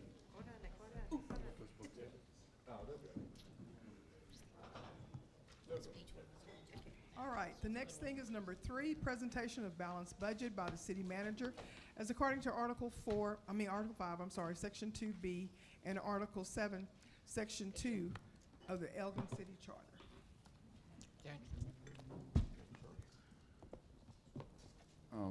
City Secretary, can you put up the slides? Sorry. Perfect. Oh. Thank you, Mayor, City Council. So we're passing out right now your budget documents for, thank you, for our 26-27 balanced budget document. So as I've been noting, and throughout our budget workshops and conversation, we are not finished. Really, we are, I don't know, I'd say probably midway in our conversation. Today, and I'll go through some finer points in this, and really, I'm going to focus mostly on the next item, which is going to be the tax rate conversation, right? But right now, what I want to do is point out some highlights in the document that's being presented. Now, I'll start also by saying, whatever's been done in the past, how you've received budgets in the past, the presentations you've had, I know I'm going to be doing it different because I wasn't here, right? Or another city that you've seen, or how it's been presented. I do it a certain way. It is purposeful, and there are reasons for it. But as I present the balanced budget book in front of you, as required by charter, I want to make sure that obviously that's in your hand and we can work forward from this part, right? But as you receive the document, and the expectation is, as we go through these couple of slides, that I'll point out certain things. We're not going to go page by page, because guess what? That's going to be after tonight. That'll be when we go into and start talking about those dates that we have, where we're going to go ahead and talk in those deeper dive discussions, right? Because you're going to be giving me feedback on what just happened today with this, with other items that you want to see. And if you possibly have some ideas on tax rates that you want to propose or talk about after tonight and give me direction on, then that is rather simple, to be honest, in the budget world. Because I'll say it up front. I know the calculations and what they produce. And I already know from the blank screen and now back screen exactly what the current wishes have been, a lot of your priorities. So let me just go through this, and it'll start to explain. But first, I wanted you to receive your balanced, or your charter required budget, balanced budget. So then we can move forward past that. There is no need to take a vote on that, but I do want you to receive that. So then we can process forward, and I can talk about some of the highlights in what we'll be talking about with tonight's agenda, which will include some of the tidbits coming forward. And I didn't give you handouts and anything else because I did want to be more succinct than usual so that we can get to the business at hand, which is the next item, which is the tax rate, which is where you're going to be doing most of your business. That doesn't mean you can't stop me and say, what do you mean by this point or that point? Because everything I'm going to talk about in this couple of slides are based on summaries of all the booklet that you have in front of you. So we'll be talking about the utility fund request from what we just saw today and how it relates. In there, you're going to see the EDC budget, the operational balanced budget itself, right, that I present. the tax rate options that you're gonna find in your book that we'll describe, Pam. And working with, when we bring up the tax item and further describing our thought process and how we got here with our budget and how we go and proceed forward, and some of the driving detail behind it. Again, we're gonna go through greater detail, and we can do it tonight as much as you want, as granular as you wanna get. But I did save tonight for, and we did wanna focus tonight on what's required for us to do, because I need to gather and get your direction to set the required tax rate for Friday's posting that our city secretary needs, so that it can be posted legally within the required timeline. And we need that by Friday, so that means your decision-making is critical tonight to figure that portion of what we're talking about. Everything else that we talk about that is above and beyond, more or less, extras that could come from any tax rate discussion is stuff that we can figure out afterwards and beyond. And let me explain that in simple terms. Up there on the screen, we're showing initial $5.2 million that we saw last time. And I'm sorry, on the big screen. If you remember that, and I think Mr. Silva wasn't here, but on the big screen, there's a whole list of all the departments. We just added the utilities department, and I don't put it up there because that's being dealt with the utility fund or the water wastewater fund. This is all general fund items, which is the tax rate stuff, okay? So this is how simple this could be, is that as we discuss forward when the tax rate item comes, and we'll get into detail, but this is how simple the math could be. I'll tell you right now, for every penny that would be considered, it generates $117,000. If you do $117,000 and multiply that out 4 cents, it's $500,000. You have right now $3.4 million that we've brought it down. The comm study alone is $760,000, which, by the way, I desperately think we should do. So you may say, Robert, huh? 650.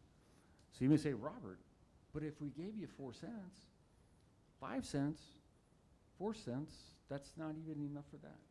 Well, I could tell you, if you were to do that as an example, using just as an example, I would tell you, we are prepared as a staff, because we've been working on this for a lot of hours, a lot of weeks, to say we are prepared to work as a team to use that, whatever give this council gives, to be able to get to as many of those priorities that you laid out for us as we can, based on whatever you're able to provide, period. We're not here to lobby any such rate. In fact, the book you have in front of you, and I know I said this via communications, separate communications, but in front of you, this balanced budget is exactly at the same rate, 61 cents. But it provides you absolutely nothing. It provides our city absolutely no movement forward. So in city terms, that means we are going backwards. But I am also not here to put any guns towards anybody's heads to do absolutely anything. I do sit here as your city manager saying I do have recommendations. Our staff has worked very hard to be able to put options on the table. So as we discuss forward, we're gonna show you options and abilities. But it comes down to very simple things. I mean, if the only thing right now that is a lever, because it's not the utility rate, that's not gonna get you anything in here on that list. We're talking the board stuff, really. And if the only lever that we're talking about right now, that's all, is that tax rate, then we're really saying, what's between 61 and 71? If you're willing to do anything, and I say that with the highest respect to this council and to our community, that's what we have to work with, and then we do the very best that we can do with that. And so we come to be able to answer those questions when we get to that tax item, to be able to see what we're able to do with that to be able to achieve more. Because if you tell me, look, we can only eke out $400,000 or $500,000, and that's all we can give you guys, we're gonna tell you then we're gonna go back because we have time, because then we post whatever we need to post for Friday. Then the process is we work, we come back with whatever you gave us, and then we say, you tell city manager, this is what you gotta work with, go back, come back, and tell me what you did, what you're able to do with it. I'm gonna say, we cut down this, we're able to cut down this, cut back this, travel comes a little down, membership goes a little bit down this way. And we got the priority, which was X, Y, and Z. As an example, right? That is, I'm using that as an example of a path that can be taken. Only to say, and I know, Councilmember, I didn't want to stop you over, but I did want to say that the first part of this was providing this as a document because it's legally required per charter. So I want to make sure that was done. Part two is answering any questions, obviously, Councilmember Silva. But then after the questions were asked, you could technically move on to the council item, and I can go through these points to start getting into the nitty-gritty of page 1, 2, 10, 50, go back to page 1, 3, 10, 5, whatever it may be. Because to be honest, if we're stuck on me giving you the book, then we're stuck on 61 cents, the current rate, and absolutely nothing at this point. But I wanted to start off on that foot. I didn't want to walk in saying, look, council, if you don't give us 8 cents, we're never going to cover a whole. That's some communities, that ain't us. That's some other city managers, that ain't me. I'm actually coming to you with a balanced budget. We can walk away, all be friends, and you don't have to raise 1 penny of tax. But I will tell you this, would that be the best thing for all of us?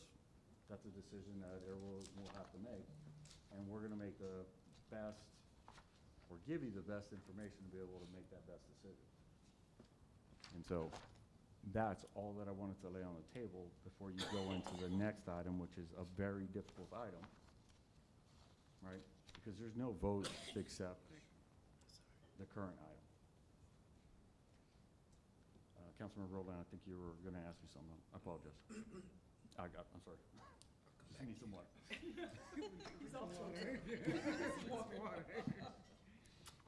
You had me at tax, sorry. I got a question. Yes, ma'am. Just for understanding and clarification for myself. You're saying Peyton has to give out what by Friday? Because Ms. Secretary. I thought the last council meeting we had on Tuesday, when we did this, Yep. that was for the public comment and. So what you voted on for, thank you. So what was voted on at the last meeting was all the different rates, right? And what you voted on was setting the maximum allowable, right? So you said, we're not going over 71 cents. Right. So what was left and what needs to be published by this Friday in the Courier, right? To be able to get it in on time to meet the deadlines, which is this Friday for the Courier, is to publish to the public what rate is to be known so that when we have the public hearings, they know what rate they can come and talk about. They need to know what rate in the newspaper so that they can come and talk about it during the public hearings. So the deadline for the Courier, not necessarily for us, is, go ahead, also, Ms. Honorable City Secretary. Hi, Council. Peyton Standifer, City Secretary. Honorable, excuse me. Excuse me. Yeah. No, so we have to publish a notice of public hearing. We do this every year. Nothing new here.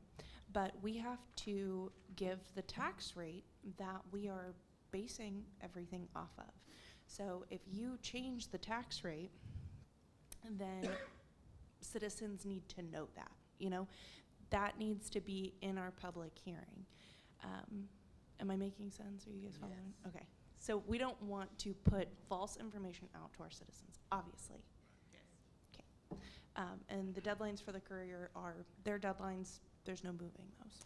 So to put a pin in this, the current tax rate being proposed, in a sense, is the current 61, because that's what I'm giving you to have a balanced budget. We found ways to make that happen, and so that you can come in here in a comfortable setting with the ease of being able to look at that board and say what truly is, with your city manager and staff sitting here, to be able to answer those hard questions for you. Because I didn't want to walk in here with a gun to your head saying you must do X, you must do Y. Just as a refresher, Robert, can you tell us again what the voter approval tax rate is? Do you have that so we can put up on again? Or, The concept itself. I'm sorry. Yeah, It was it was 10 cents. yeah, it was 0.719777. But in terms of what that means, that's, So, we actually have that ready for you. So let's just go and have that for, if you want to compare that, so it's 10 cents from what we currently have at 61. right. But if we put it into relative terms, which we are prepared to tell you right now, based on a $100,000 home, or based on the average home price, we're prepared to tell you right now. So go ahead. Which part do you want me to do? Both. 100,000. Let's go with 100,000. Give us an example. In your binders on the left side is Okay. the tax rate scenario page, Good and job, that Pat. might help you out. There you go. Go ahead, Pat. The tax bill for the average homestead within the city limits is $326,400, and that's what we did this rating off of. The last column is your annual increase, not your monthly increase. So that first one would be a whole almost $3 per month when you look at it on a monthly basis.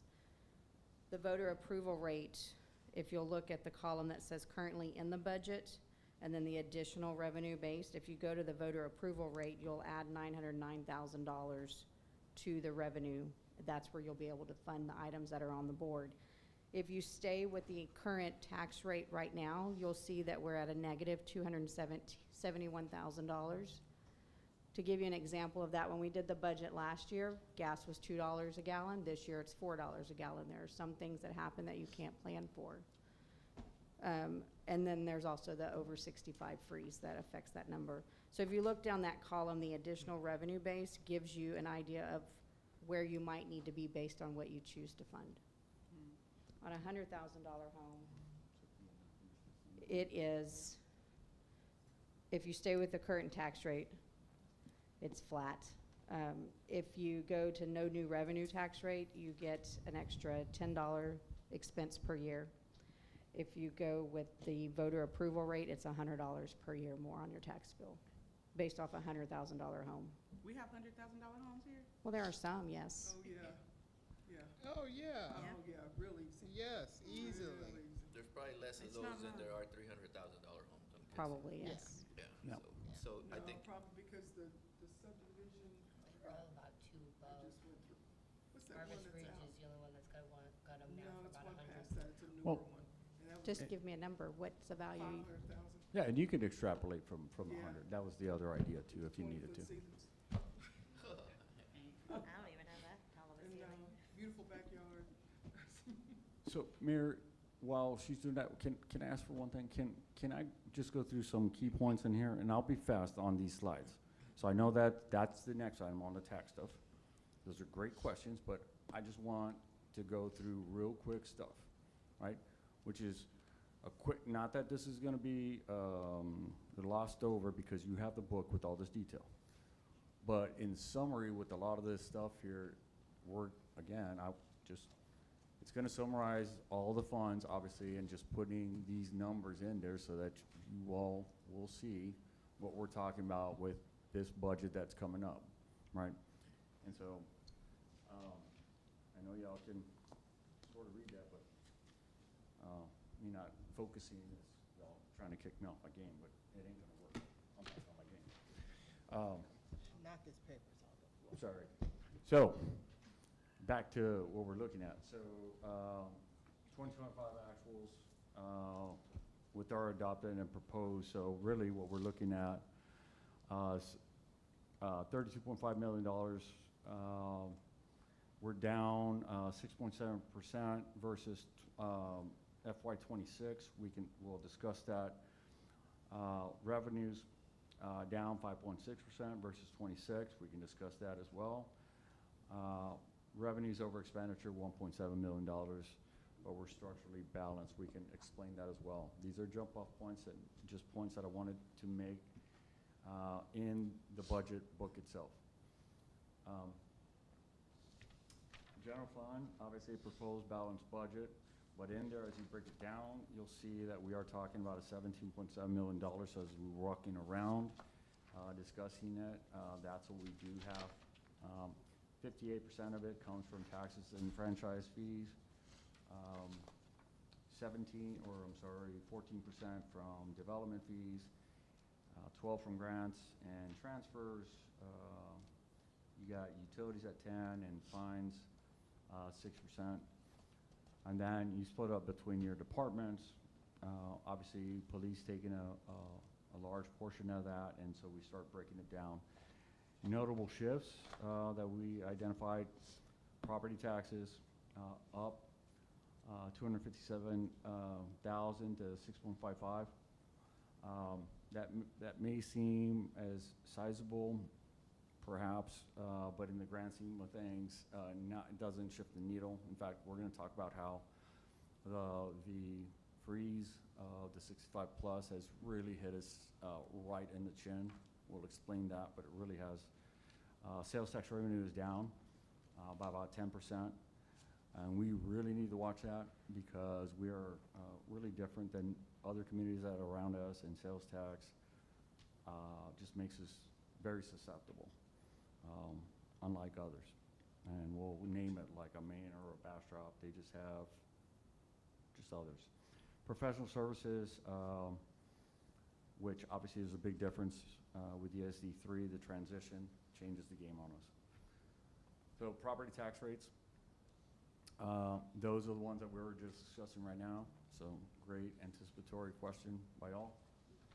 I got pretty graphs, so thank you, Pam, but mine are better. So to answer those questions, they're up there. We'll again be talking about that. So there are greater, better explanations on the water and sewer fund, so we'll leave that aside. There were greater explanations. EDC, obviously, they work on their, I'm not gonna say their own budget, but they manage. Ms. Fry being here, thank you for joining us. Always great to have you. We'll talk about that later.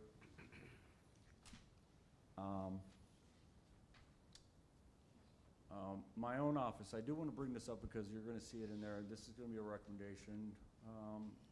I am suggesting, and this will not be a new FTE, but I am suggesting a reorg. What I've seen and what I've known, I had to assess, but I desperately need help. And even though it seems as though there's a lot of scatterbrain going on, there's a reason for it too. It's not just squirrels in my head. There's actually a lot of stuff going on. When you look at other cities that are even like us, come close to us, there's no comparison. If we're going to be grown-up cities, we need to act like grown-up cities, and not just for my office. And I'm trying to get that done with other offices. And so I think it really starts there to be able to help out on the ground, because I'm trying to address a lot of your concerns. I'm trying to address a lot of operational concerns. And as we grow, the need is there. So, and having said that, I've got a way that this can be created with the current FTE. The minimal charge to this change, I think it's minimal. We penned at about maybe $50,000 for this to happen, but it will be invaluable for my sanity and for our operations. Fewer mistakes will happen, that I can be more quick to answer your requests and calls, and I can be better for our departments and our employees, because I just don't have the bandwidth. In a town this big, I mean, I go down the street to go to Bastrop, and they're batting with 2 or 3.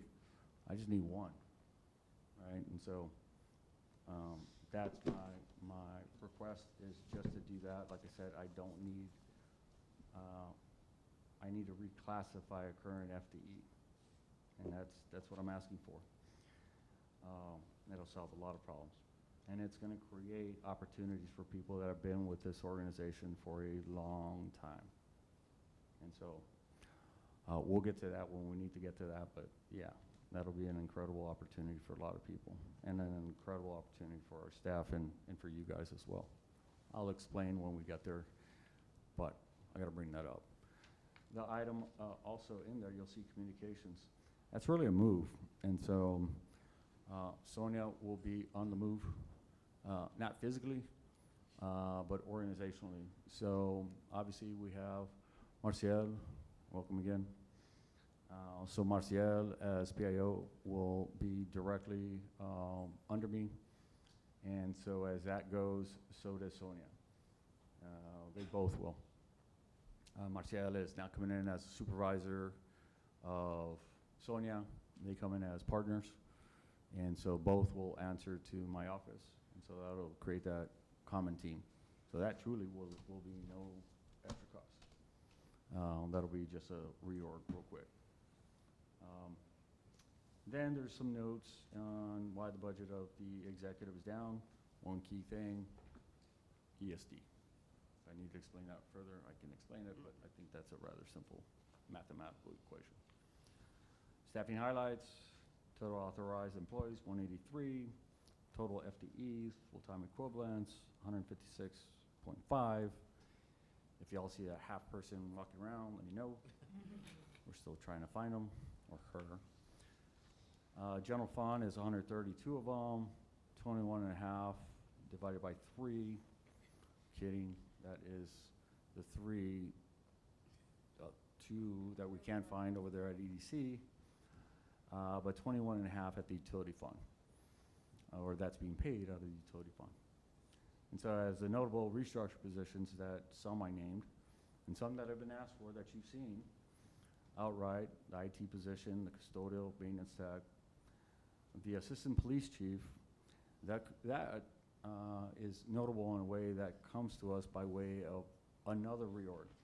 And this reorg comes by way of a more traditional form of what we see at the police departments. So the chief has recommended to me, and I support the recommendation, to go from the commander and mostly commander form with the chief, commander, and that sort of organization, to a more traditional, deputy chief, chief, lieutenant structure, right? No names, no nothings, but that structure gets put that way.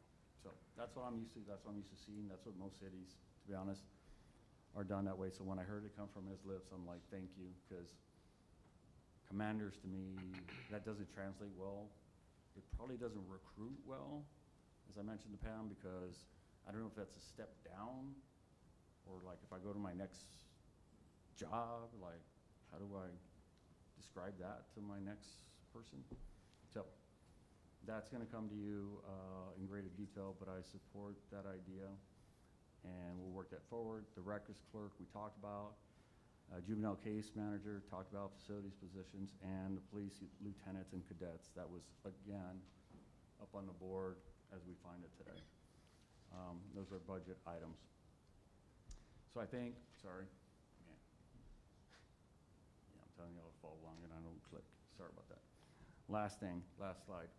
So requested council actions tonight as we go through this, aside from the tax rate, really, it's just gonna be, no voting that I'm asking for in this, is to really just provide, discuss and provide direction on the utility fund department request and the rate study, right? We heard some of that. There were some questions about that rate study.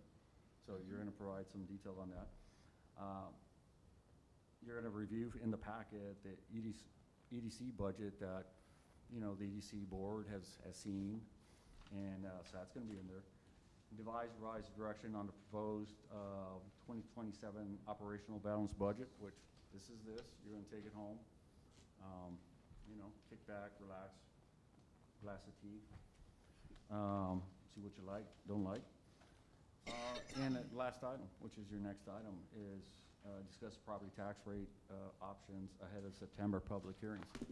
And when that is happening, that is where, you know, leaving today, I'll know what we have to work with. And so by that time, we're already talking in between, having other opportunities at a council meeting also to say, what are we coming up with here, right? So you've included those things. And again, it's gonna be, I wish it was more complicated, because I don't think we're gonna have like $2 million to play with. I mean, unless council says, right? But if it's few moving pieces, then I think it's gonna be rather simple to identify those priorities. And I can do a lot of that heavy lifting, let me just say now. But I don't wanna take all of that away from your hands as well. I'll stop there, unless you have questions. Mayor? Okay, so he has presented his balanced budget to us. And so we'll move on to number 4, because there's no action on that. He just had to present it per our charter, and he has done so. The next part is number 4, presentation and discussion of property tax rate options. So here's where the nitty-gritty comes in, where we have to make a decision on what to have posted. So, Mayor, I know that we had discussed the roll-up table in the last meeting I was in, but then the meeting that we actually talked about it and discussed what was proposed. Right. I got to watch that online. Good. Yeah, I Oh. didn't get to attend. Perfect. So Yeah, that's true. Good. I had some questions about that, and one comment I wanted to make is, were 100% of the proposed requests from staff adopted and listed on this sheet, or 90? No, that's just what our feels were, what we felt like was But all of important to them, us. we didn't but take it's- anything But off. it's We up didn't there. take Yeah, I was gonna We say, I didn't- we don't didn't remember take taking anything. anything off. The only Right. difference in the money was that the police stuff, we don't have to pay until next year. Yeah. Okay. Yeah, because we're leasing into our first payment wouldn't be until next year. But that's not included in this number. Correct. Right, that'll be included next year. The police request isn't included. None of that is Correct, that's included. the Right. difference Right. between the Right, and the start. that's kind of, okay. Yep. So 100% of everything else Well, is in there. So the five. Still based off budget. Right. This was, y'all don't get mad at me. I'll be saying a wish list. Yeah. Yeah, that's But fine. yes, That's why I say it That's fine. it is 100% of the wish list. Based off budget is what they're gonna decide what they can, each department Correct. can get on that. So, Okay. Councilmember Silva, to answer, I'm sorry, but column D that's the entirety, that $5.3 million, that is the entirety of all the requests. Every single one. And none of that is in the balance. Nothing is in here. So then what's happened is that the council, and we were all involved, right, that you saw, Yeah. kind of saying, well, this maybe not so much. We're able to kind of whittle it down to about that 3.4, right, which means like the vehicles that we can pay later kind of stuff was taken off. I'm good with that. There you are. I'm That- good with that. But, My and none point of it that I is was built trying to in. get to- So, and then I'll say one last thing, is the balanced budget, which is at a 61 cents, has not a penny of that on the, on. Yeah, I got that. That's it, sir. Okay. Go ahead. Sorry. Okay, so the point I was trying to get to is, I was under the impression that we really wanted to take the wish list, Mhm. extract what we think is realistic, Mhm. and from that number, determine what we should look at as in terms of a tax rate, right? Versus saying, hey, here's the tax rate, and then y'all come back and tell us what you want to work through in the wish list. So I thought that was the approach that we talked about. I don't know. We Y'all wanna did. go first, or We do I did. go first? Go ahead. Okay, so if I can say this, as a city manager, the approaches are just so drastically different in different cities and even with different councils. And so the approach I took now, because I've done it differently, the approach I took now with this council is I wanted to respect not only current conditions, but even past conditions. I want to make sure that this council felt heard, that they had a part of this, and that everything, all staff came and got an ability to speak to council. I'm not talking about past people, that I don't care about. I wanted to make that happen. So, and then I'm gonna say this way, is I didn't also want to pre-fill anything myself.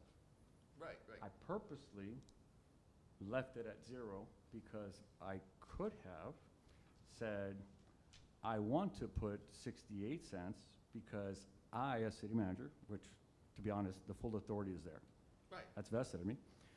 Say, I want, and I heard the priorities that comp study and these other pieces should be, and everybody agreed that that was a priority, so I could do that.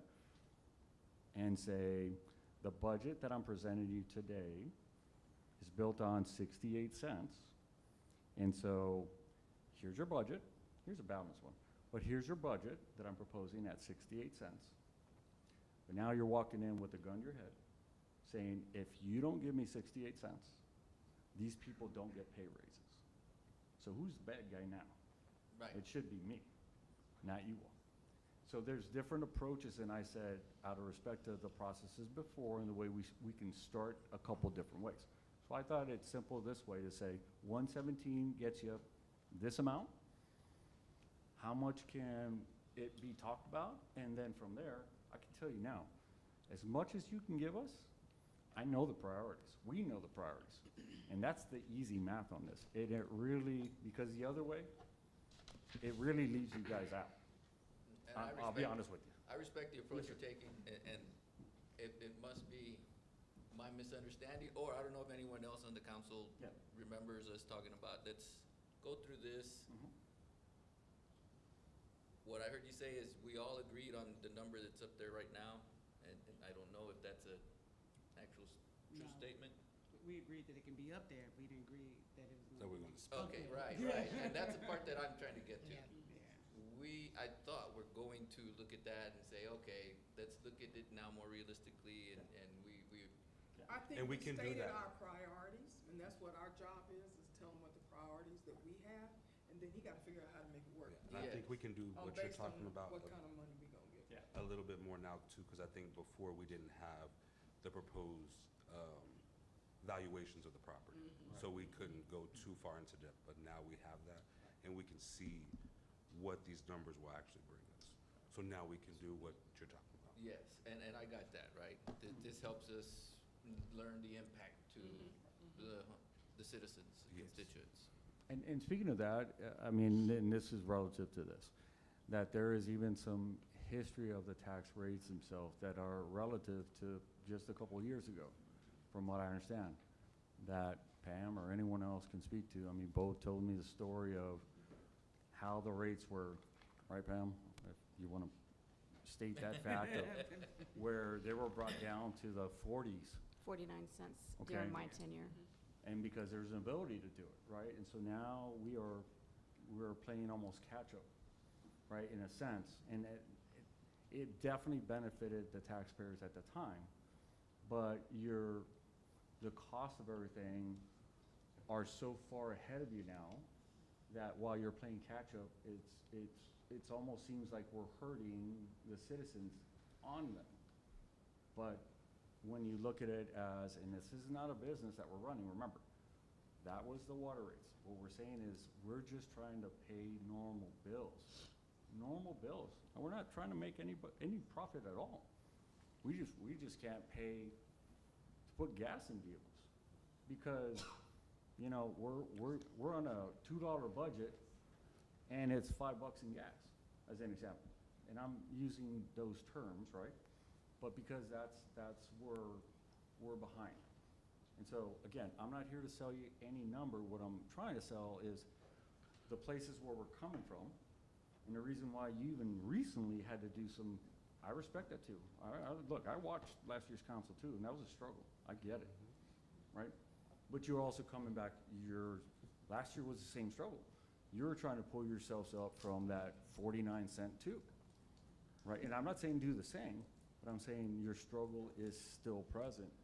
And you can ask any one of your staff members, whether it be in the development side, economic development side, your people from 20+ years, whoever, because we speak in unison in the saying that we believe in what we're saying to you, and really, I think it's up to you guys. Right? Yeah. That's good. We want the staff Yeah. to be one staff Well, with a single direction in mind. That's great. But- I want to hear from the council to see if anyone on the council. But has also, I just want to go back to that, because I do remember when we had the rates at that 49 cents.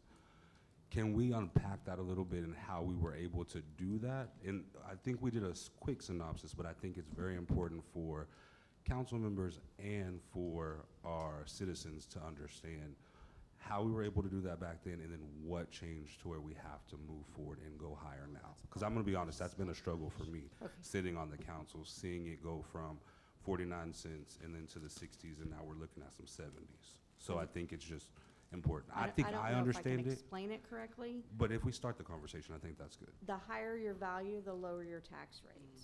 Okay. Okay, so our value with your freeze at 65 has hurt the city Okay. because 12% of our population is in that over 65. Mhm. 12% And they typically equates have to a lot. higher valuated houses, I would assume, too, sometimes, maybe. Maybe. Right?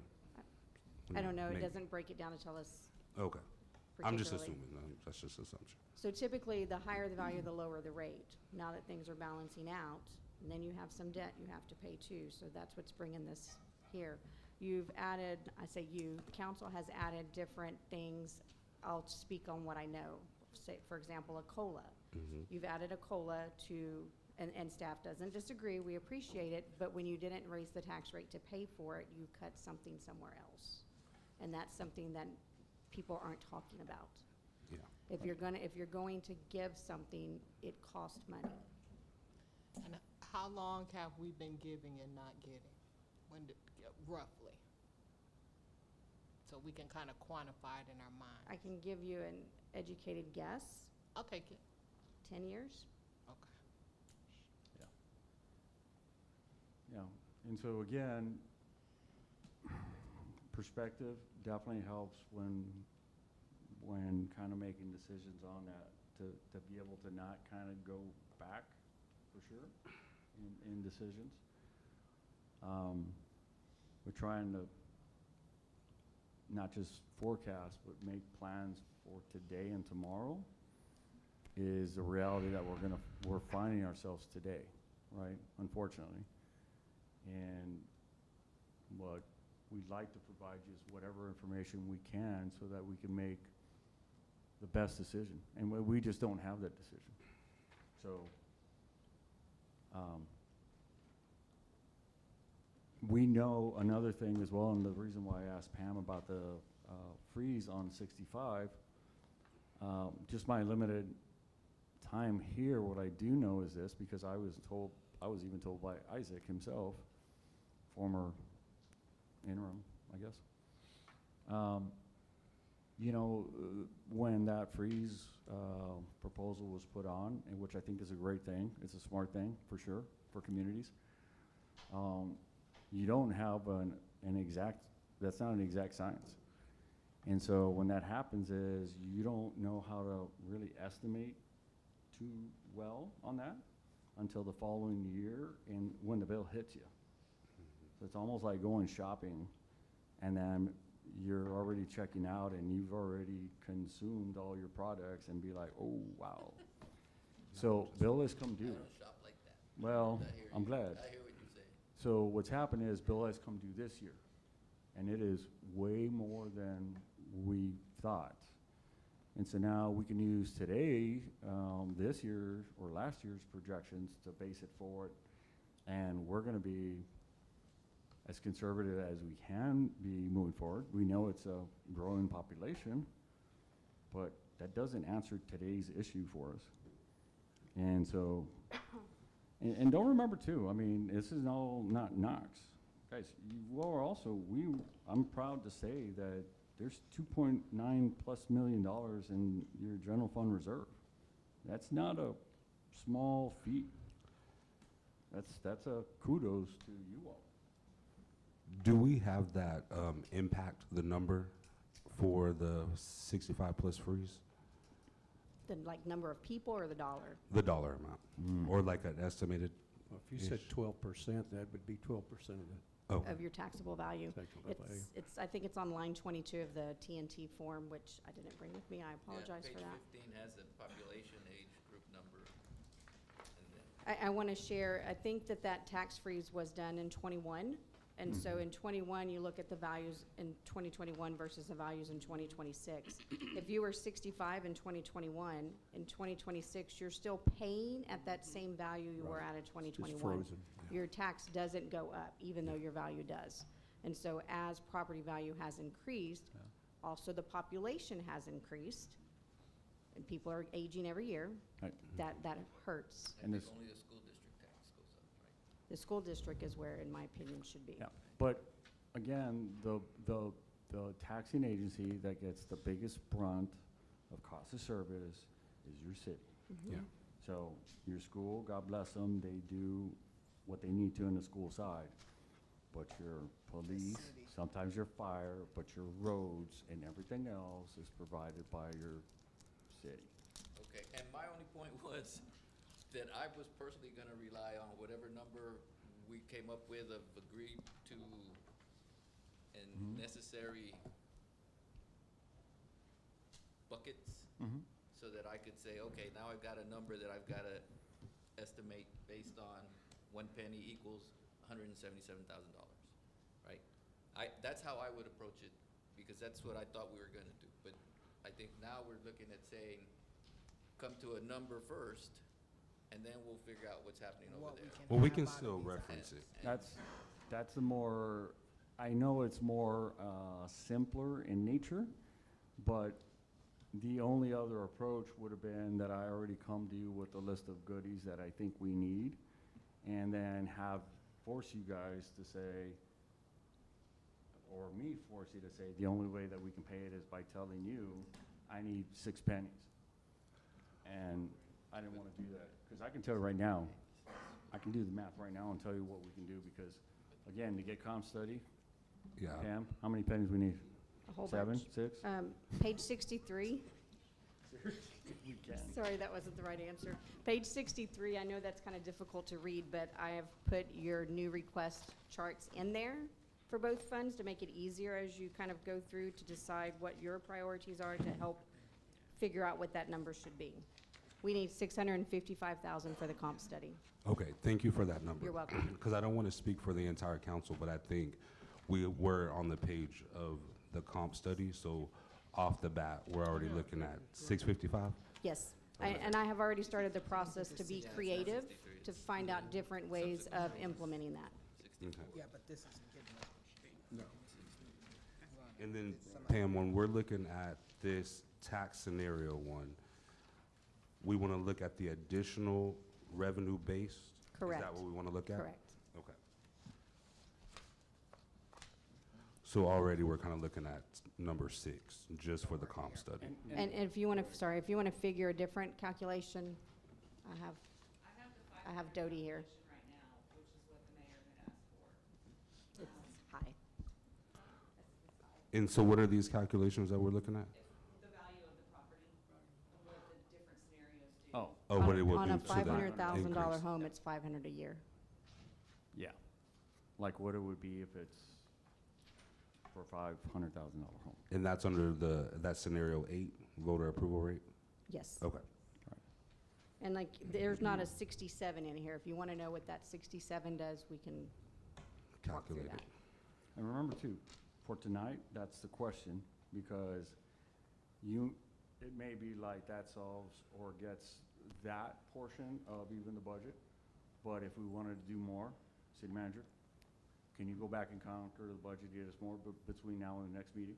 Because I think our priorities are also set on, you know, with some other of these priorities, like we still need to get some equipment, or we're really focused on the laser beams on the night scope goggles or whatever that you said that last time? Whatever those things were, whatever you said. In other words, today we're dealing just with that item and trying to see what the abilities are, Yeah. because we definitely have 3.4 that we know we wouldn't suggest. That you would, that you will. Because we know it's not, we wouldn't even ask you for that. Okay. But I know I can ask you for definitely, I mean, if you were to ask me. Crickets. Okay, so I don't know if the rest of the council wants It's about $1 to, million worth of stuff that I think we desperately need. But can we come up somewhere else, like strip here to get those valuable things that I think as a community we need? Yeah. Could I have come back and told you, hey, we need 68?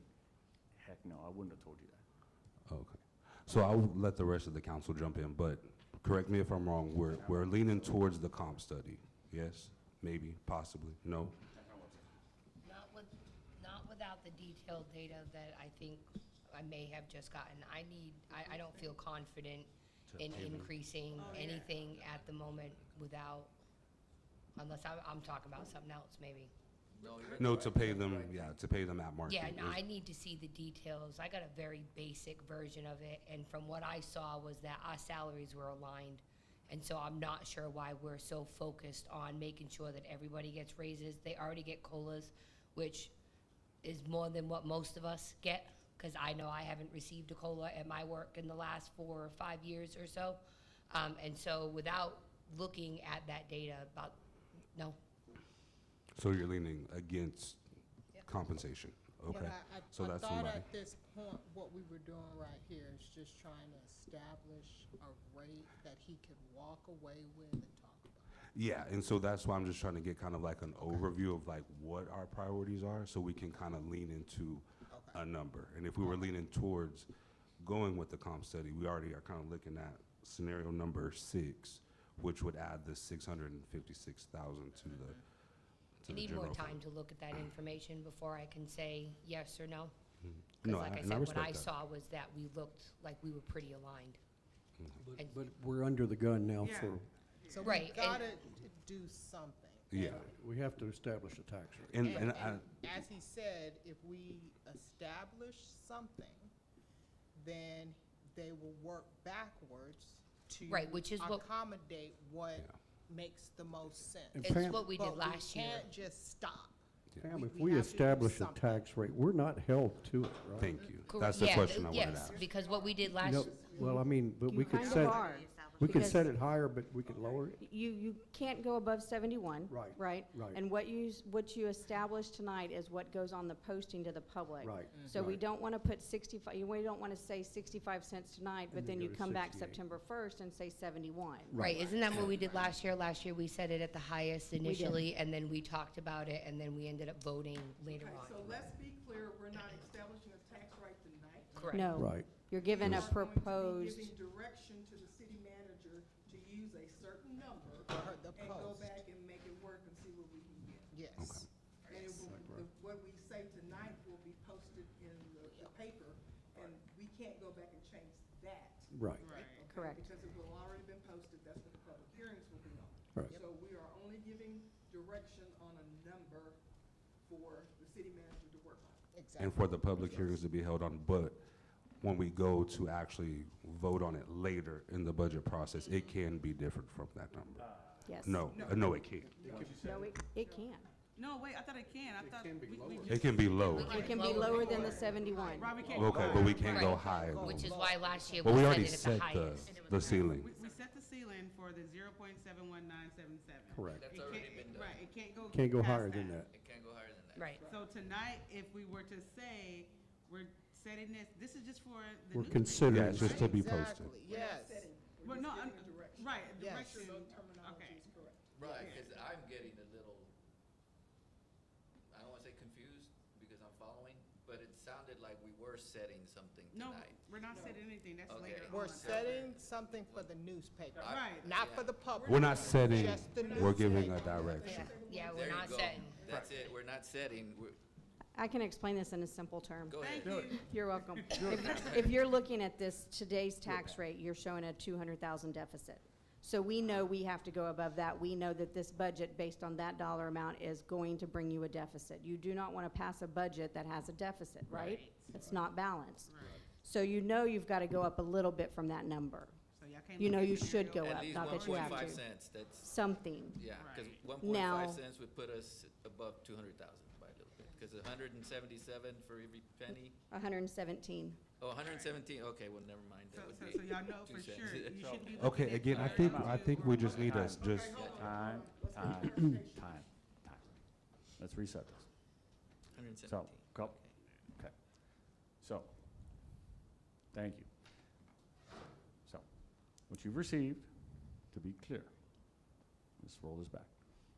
So going back to the budget book that you received. You did receive a balanced budget because we covered the hole that she is talking about, right? Yes. And that's that. I think what Pam is saying too is that if we continue to do this at the pace that we're going, then we'd have to continue with the same results, and we are not doing that. Mayor Pro Temp thankfully corrected probably the statement that was making incorrectly, thank you all, and to say that there is an ability, and the mayor, I think, were chiming in as I was out, or maybe misstating or not saying it clearly, whatever it is, that the number that we're putting into the paper for Friday to be published is one that this council feel as though, or the one that I need to go back and build a budget, a further budget with, as we go into the public hearings with. And can there be opportunities for it to be different? Yes. So, am I stating that correct, City Secretary? Are we clear here? Council, we're all clear for sure. So. Okay, I just when wanna you make that say clear. different, is it different from going up or different going down? As long as it doesn't exceed 71. Okay. Okay. So that can be changed. Okay. Yes. Okay. So, but it gives me that's why you're giving me, this council's giving me direction, so that I can go forth and conquer with that dollar amount. And play with the wish list. Correct. And so that the people who might want to attend that public hearing can then show up with that idea that the budget that they're looking at should be already considered with that tax rate that was published. Now, can it be changed? For sure, with great debate and discussion? For sure, right?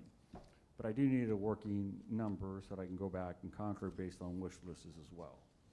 So I guess I was a little bit strong in the conversation maybe on getting to an answer to be able to have that. It felt that way, I'm bringing that back, and I apologize if that was the conversation. So apologies to this council. all right, so But- now if I can ask just one more thing, so the scenario 8, is that just the voter approved, or is that the one that we're saying funds all of that as well? Yeah, that's not. Okay. It doesn't come close. Nothing funds all of that. Okay, That's- Lotto. This is just. Lotto. Wait, we cannot go. so over that. additional revenue, That may be. so this is the additional revenue, and that funds, well, a third maybe, or which number are we looking at? The last recommended? Close to a third. Yeah, right, just under a third, or, okay. And see, that's the kind of discussion I wanna have, because these decisions can't just be arbitrary and say, hey, here you go out and figure something out. I wanna be able to say to my constituents, I came to that decision because it does something. Correct. And I wanna be able to say what it does. I don't wanna say I came to that number because I had to make a decision tonight. Without doubt. And there is support, not only from myself, we have staff that has the experience and the years to be able to provide you that. A lot of them are sitting here, which I would go to, And they already know that they are accessible with this sort of conversation for this level of detail. They are being made known tonight to be accessible for these questions, to be able to get this moving forward. And so, let it be known, because we've been working really hard to be able to do the very best for you guys in trying to change the way it's done. I know this small little, very hyper detail that we're jumping into kind of confuse the matter maybe a little bit, but we're trying to change the way it was presented so that we can get it better understood, so we can go back to wherever it may be and kind of just talk about it differently, where it's maybe understood a little bit better. So apologies for that, Mayor, but I think we're back on track, and maybe the conversation gets back to wherever you all are at, and if you need us, we're here to discuss more for you in any detail.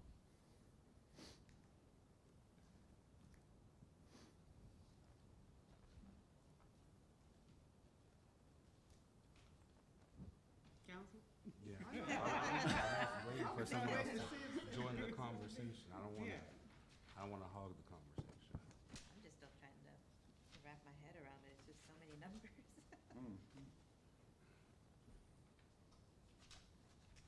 Remember tonight that whatever number is chosen is for the public to speak on. Right. Yeah. And for Roberts. And for Robert to work with.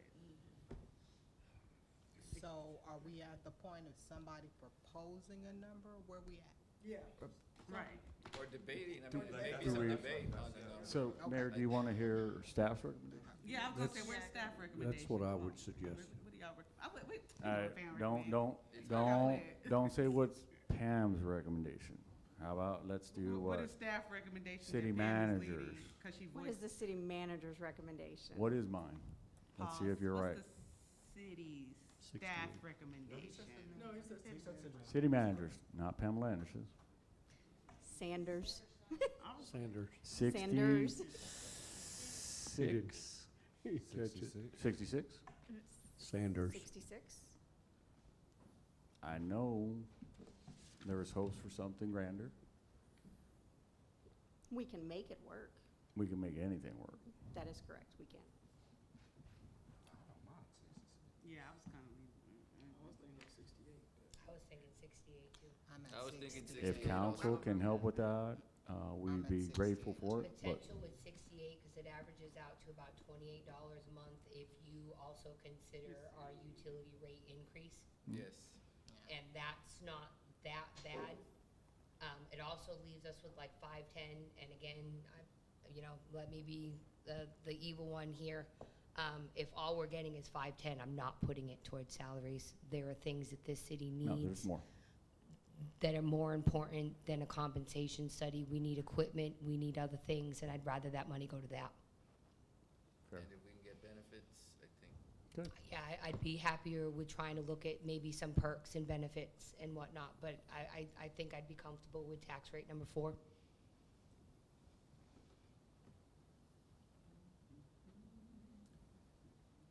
I also saying 68 cents is. And I'm with the 68 as well.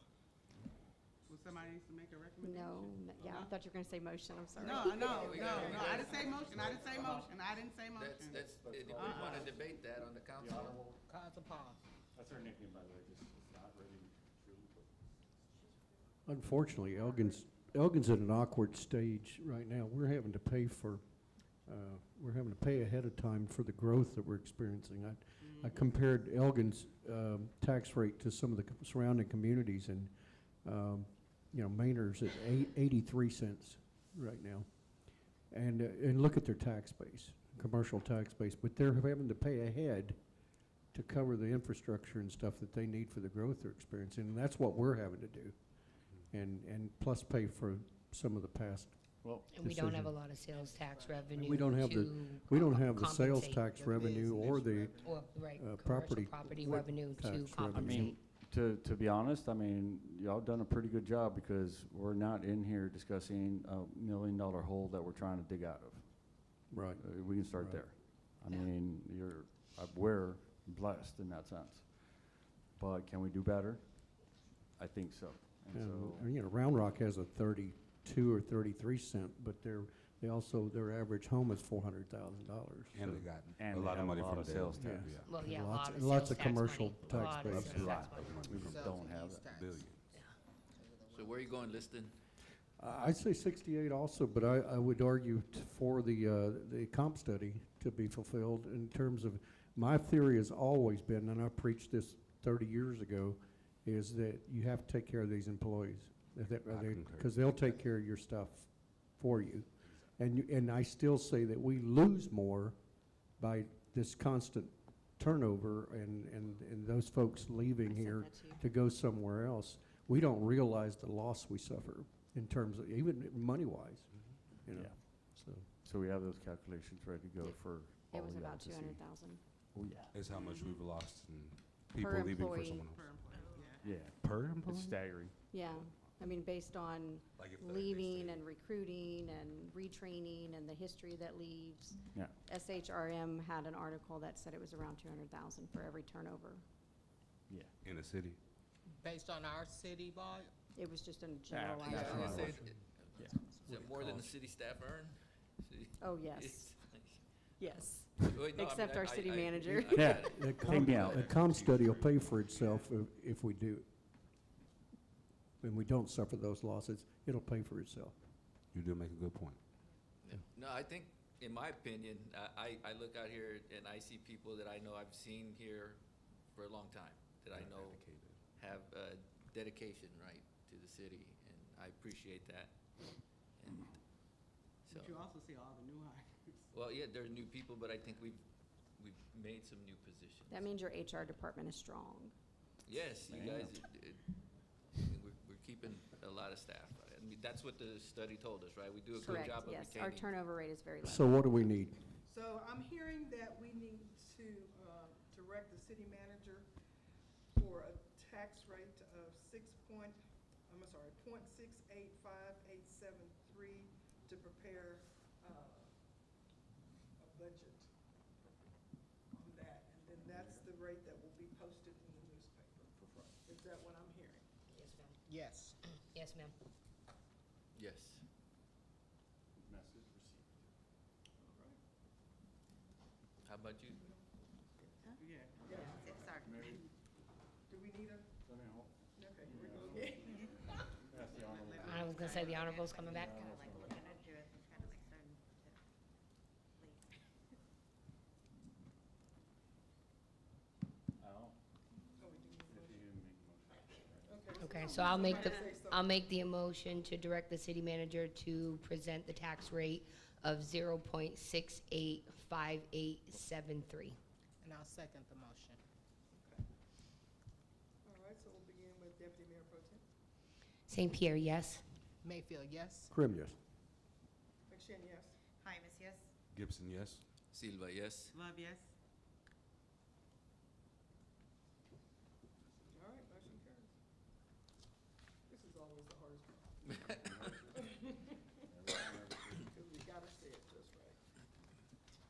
All right. All right, anything else? That was it? All right. It is 8:59 and we are adjourned.